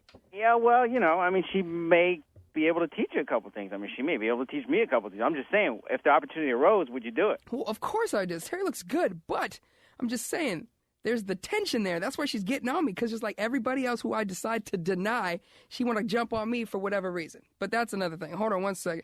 After show, hello. Hey, Vinnie. This is Veronica. Oh, what's good, Mama? I just want to say that I just love your voice, and you are so hot. And oh my gosh, I am butt naked right now. And I would love it if you would just come over and run my guts. Really? Yeah. Show me, big boy, what you're all about. Oh, man, I might have to do that, Veronica. Or would you rather run your boy's guts? Okay, you know what? Thank you. Terry's moose knuckle smells like pee. Yes, Terry's moose knuckle smells like pee. Okay, and another thing. So Constance the Bitchler. I don't know, Angel, if you know that much about her, or some of our Bay Area listeners. Constance the Bitchler is like a known... What is she? Throw out a word. Somebody throw out a known... Somebody must know something. A known entity in this area. A known entity in this area. You feel me? So she might be more apt to go out to a club if Ludacris is there compared to if just Joe Blow is there. You feel me? I'm just painting... I'm just painting it real quick. I'm just painting a picture of Constance real quick, Angel. So she came at me pretty tough, but the stigma, she has like a stigma about her that says I might not want to do this one this time. You feel me? I think she's bitter. Of course she's bitter. She's just like the chick who got water poured on her, and she just like Terry because I was like, you know what? I appreciate the offer. Thank you. You look good, but I'm going to have to say the nay-no, my brother. Like, thank you. And she got mad bitter, so she gonna try to prove that I'm gay. What makes you think I'm gay? Bitchler, if you listening, damn it. I'm just saying. So what's popping with you, Angel? I'm just listening to you, brother. Hey, how was the rest of your weekend? Oh, it was amazing. Tell everybody about the shot that we had, because people don't believe me. It's called, I guess it's the signature drink at Taste. It's called Silverback. It was bananas. Crazy. I'm telling you. Never taking that again. So, come on. Too much, man. It's just I can't do 151. I'm too short for 151. Can I take another call real quick? Is that cool with you? Yeah. After show, hello? Oh, hold on.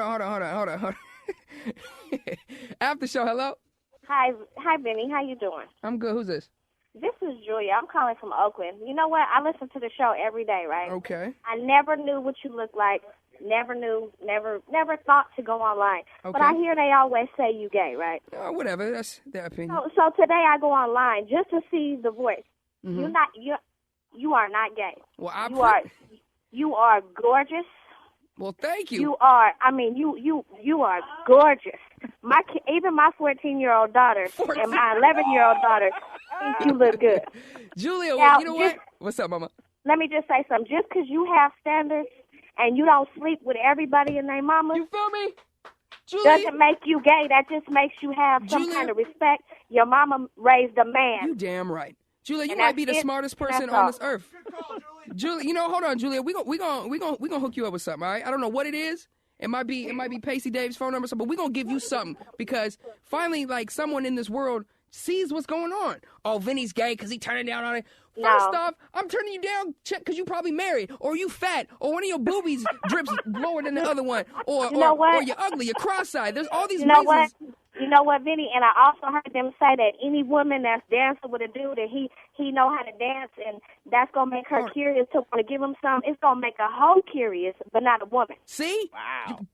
Yo, she's right. smart. Yo, seriously, if you want like life lessons taught by a smart woman, hit up Julia. Hold on, Julia, all right? Okay. Oh, see, you know what? If she didn't say the 11-year-old and the 14-year-old daughter, we might have had to make something happen. But see, that's all I'm saying. And it's not that, if you were to come up to me and just holler, Vinny, what's popping? What's good? You feel me? You ain't gonna be like, Vinny, I want to, but that's cool too. But I'm saying, like, at least have, I don't know. It's hard to explain. Angel, I'm sure you know what's popping with it. Man, I feel you, brother. Like, if your homeboy was in the club and was like, see that girl right there? The ass on her is ridiculous. Everything else is popping, but she been with like 400 dudes, and you like the 402nd? You feel me? And she comes up to you talking about whoop-de-whoop-de-whoop. Oh, we want to do this, we want to do that. You should come to the house after the club. Come on. One out of what's the chances of you catching something nasty? When, now? No, if you was with that chick that you just know gets down to get down. Oh. It's disgusting, right? Chances are very high, my friend. Oh, my God. Okay, so real quick, you coming up here for Summer Jam, right? Yeah. Let's give away some Summer Jam tickets. Angel, we need a password. We need an after-show password for Summer Jam tickets. Password should be Silverback. Why is I knew you was going to say that. All right, so the after-show password for Summer Jam tickets is Silverback.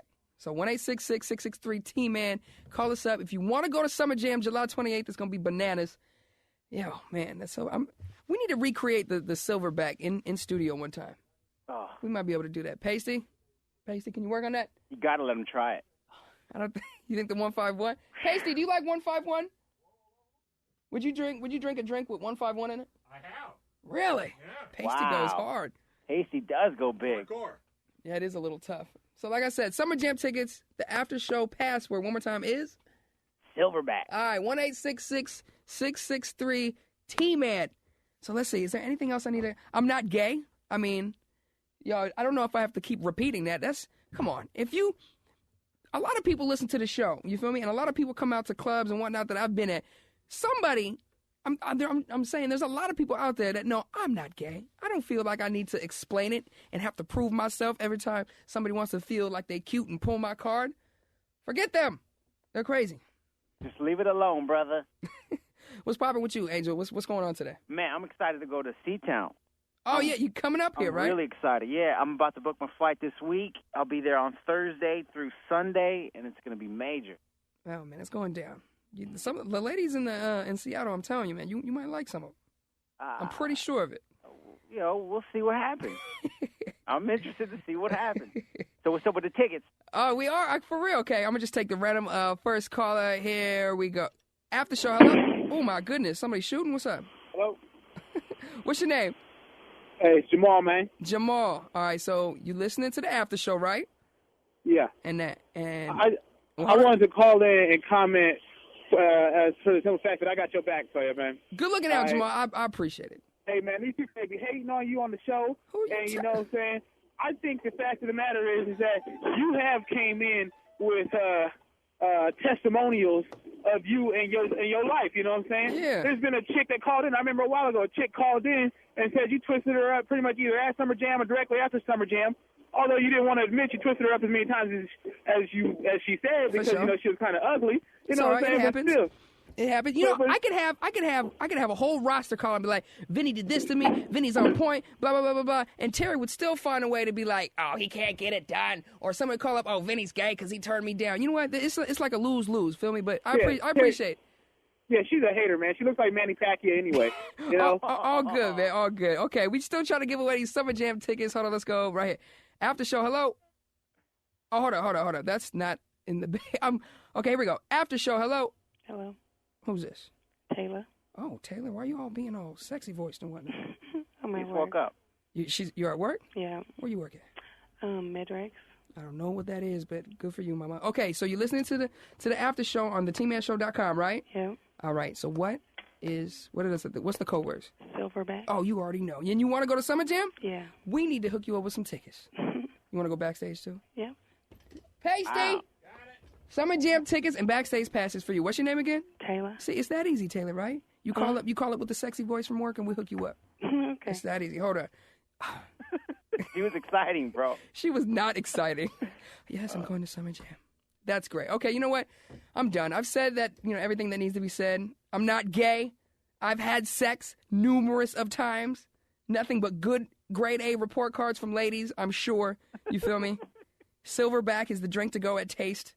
What else needs to be said, Angel? That's it, man. You said it all. Jesus. All right, we're out of here. After show, go to the TeamManShow.com. Your respectable radio station websites, KUBE93.com and Wild949.com. And listen to the radio. All right, we're out. I'm done talking. Later. Bye.